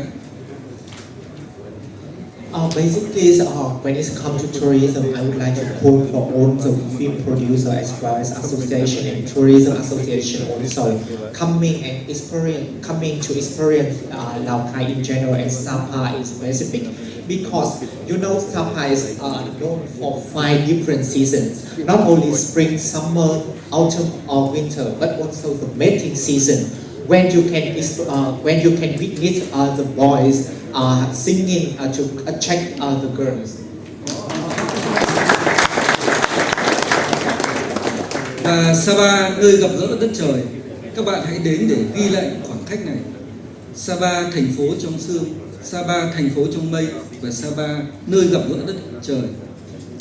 Mời các bạn đến để ghi lại những khoảnh khắc đáng nhớ tại Sapa. As a place of the Indochina, Sapa town is also you can experience the town in fog, in cloud, and also you can record all of your image at the point of touching point between the sky and the land. Đã 2 năm liền, tháng 6 năm 22 và tháng 6 năm 2023, Lào Cai đã phối hợp với Đại sứ quán Ấn Độ tại Việt Nam tổ chức một sự kiện rất lớn, đấy là ngày hội yoga tại cái đỉnh cao nhất của Đông Dương, mà như nhà văn Nguyễn Tuân nổi tiếng của Việt Nam hay nói, đó là Lào Cai, nơi thì sông thì đầu nguồn, núi thì tuyệt đỉnh, tức là cái đỉnh Phan Xipang. Và 2 năm liền Lào Cai và Đại sứ quán tổ chức cái sự kiện ở đây, rất đông du khách đã tham gia tại đỉnh Phan Xipang này. I want to share with you that in 2022 and 2023, the Lao Cai province has cooperated with Indian Embassy in Hanoi to organize Yoga Day on Phan Xipang Peak, the top of Indochina. The event has attracted a lot of tourists coming to experience and to enjoy the event. Và hôm nay tôi cũng rất phấn khởi, rất vui mừng khi chứng kiến một số bản ghi nhớ sẽ được ký kết, đã và sẽ một lát nữa sẽ được ký kết. Chúng tôi coi những cái bản ghi nhớ ký kết này, như người Việt Nam chúng tôi coi đây là như là cái đăng ký kết hôn, và với cái truyền thống trọng tình nghĩa thì chúng tôi mong muốn rằng đây như là chúng ta đã đăng ký kết hôn với nhau, chính thức với nhau. Việc còn lại chỉ còn sinh con đẻ cái, có những cái sản phẩm thật tốt nữa là chúng ta sẽ thành công. Basically, today I'm very happy to witness many MOUs will be signed during the program. And in our culture, we believe that signing MOUs is also similar to signing the marriage certificate. And after signing, after we tie the roles, I believe that it's our job to produce the opportunity and to bring the opportunity in reality. Chúng tôi hôm nay đến đây với đầy đủ thành phần quan trọng nhất, cấp cao nhất của tỉnh. Theo cái hệ thống chính trị của Việt Nam ấy, thì chúng tôi có bên đảng, có quốc hội, có hội đồng nhân dân và có ủy ban nhân dân, có tất cả các sở ban ngành ở đây, có các hiệp hội doanh nghiệp. Như vậy là cả hệ thống chính trị vào cuộc. Và tôi tin rằng khi cả hệ thống chính trị vào cuộc thì khó khăn đến mấy cũng thành công. In the delegation to India today, we have a representative from the whole political system, and we have a representative from all the department, not only in administrative but also parties about the political. So I think that whichever the hindrance or the difficulties arise, we can address it. Và để biến những cái cam kết ghi nhớ với nhau thành những sản phẩm cụ thể, thì ngay trong 2 tuần tới, chúng tôi sẽ tiếp tục phối hợp với Đại sứ quán Ấn Độ tại Việt Nam, sẽ tổ chức một cái sự kiện văn hóa của Ấn Độ tại Lào Cai, Việt Nam. To bring all the MOUs into reality, in the next 2 weeks, we also cooperate with Indian Embassy in Hanoi to have the Indian Cultural Festival in Lao Cai Province. Và trong tháng 9 tới đây, Lào Cai sẽ có một cái sự kiện rất đáng ghi nhớ, đó là kỷ niệm 120 năm thành lập Sapa. Thì tôi trân trọng kính mời các quý vị đại biểu, các doanh nghiệp, các tập đoàn của Ấn Độ có cơ hội dự cái lễ kỷ niệm đó và nghiên cứu những cái cơ hội hợp tác, đầu tư, phát triển du lịch tại Lào Cai, tại Sapa. And I would like to invite all of the Indian business to visiting Lao Cai in September 2023, because it's the time where we celebrate 120 years establishment of Sapa town.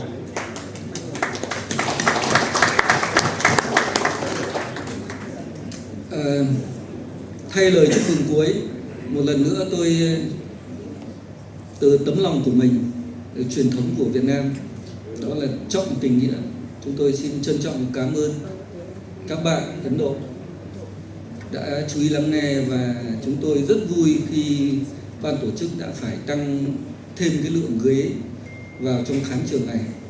Và với cái thành phần tham dự ngày hôm nay thì chúng tôi cảm nhận được rằng là hội nghị đã thành công rất tốt đẹp.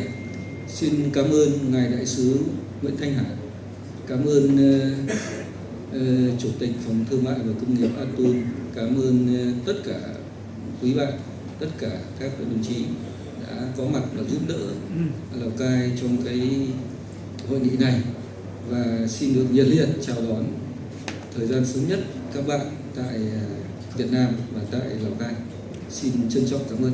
Last but not least, I would like to send my sincere thanks to all of you for your enthusiastic participation in today's event, and I would like to sending my thanks to the Embassy of Vietnam as well as IICCI and all the distinguished panelists for joining us today. Thank you for supporting Lao Cai, and we are waiting to welcome you in Vietnam. Thank you.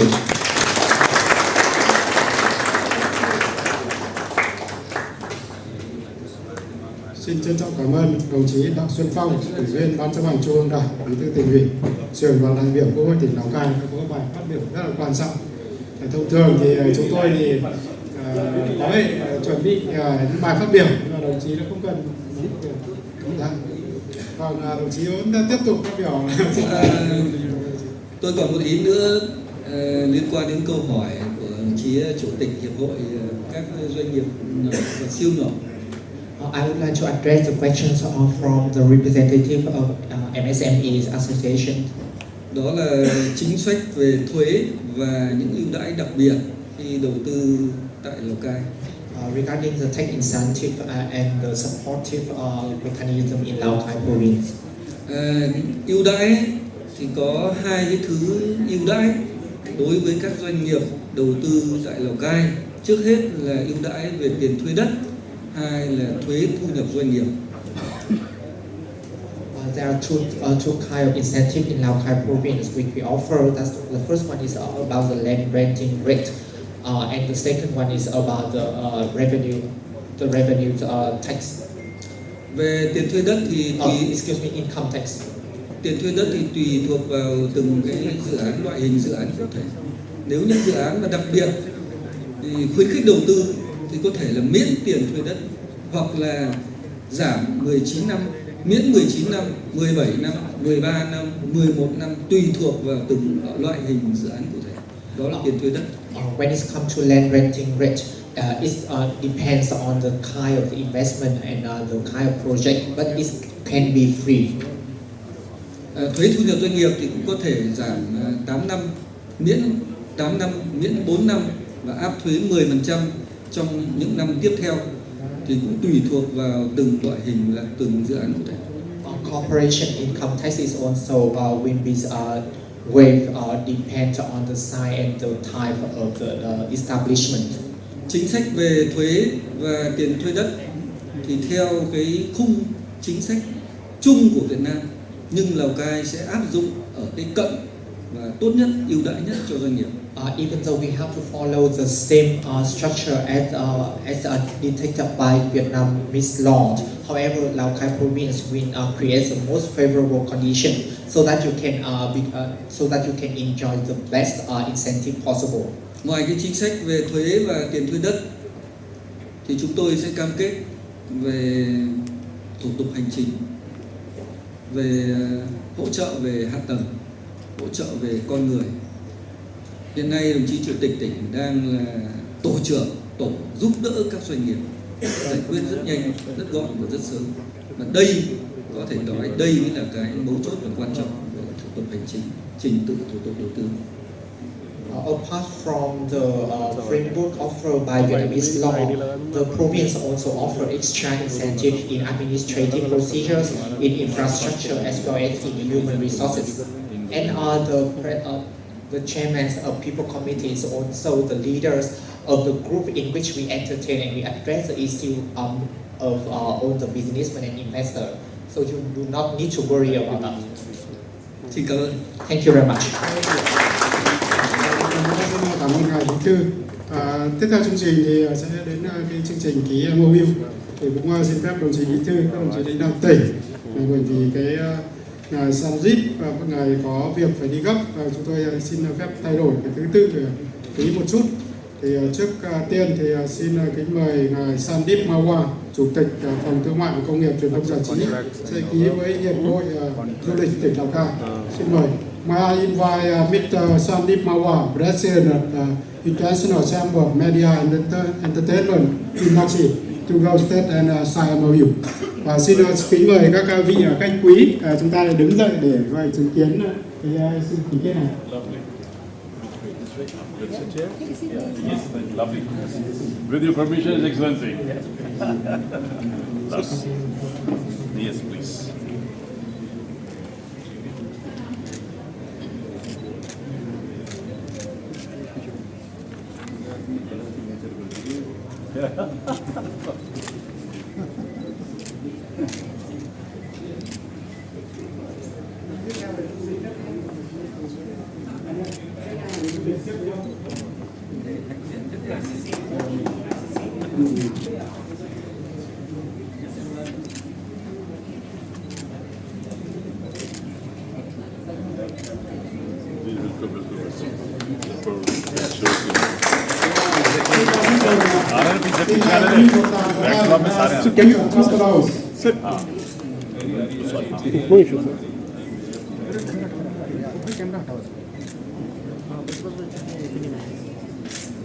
Lovely. Thank you very much. Thank you, congratulations. Thanks a lot. Thanks a lot. One copy for you and so fantastic.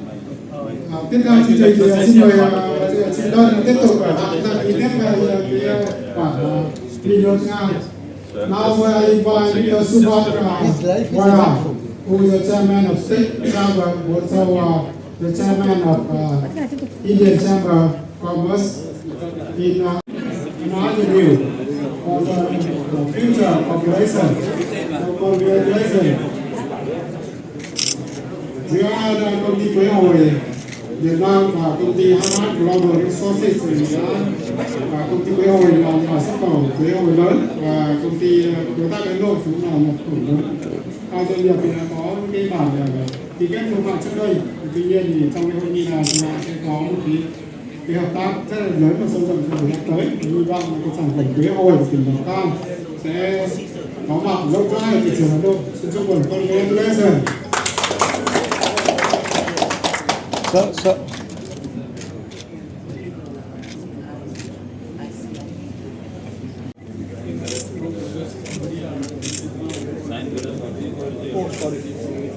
Tiếp theo chương trình thì xin mời anh Nguyen và xin mời anh đối tác anh chuẩn bị anh Nguyen.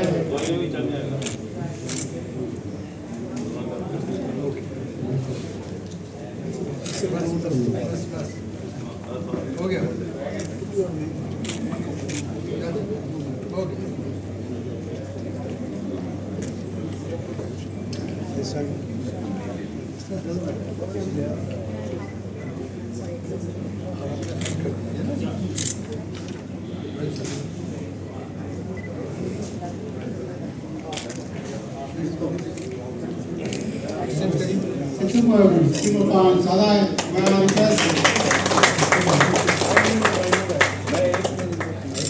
Sir.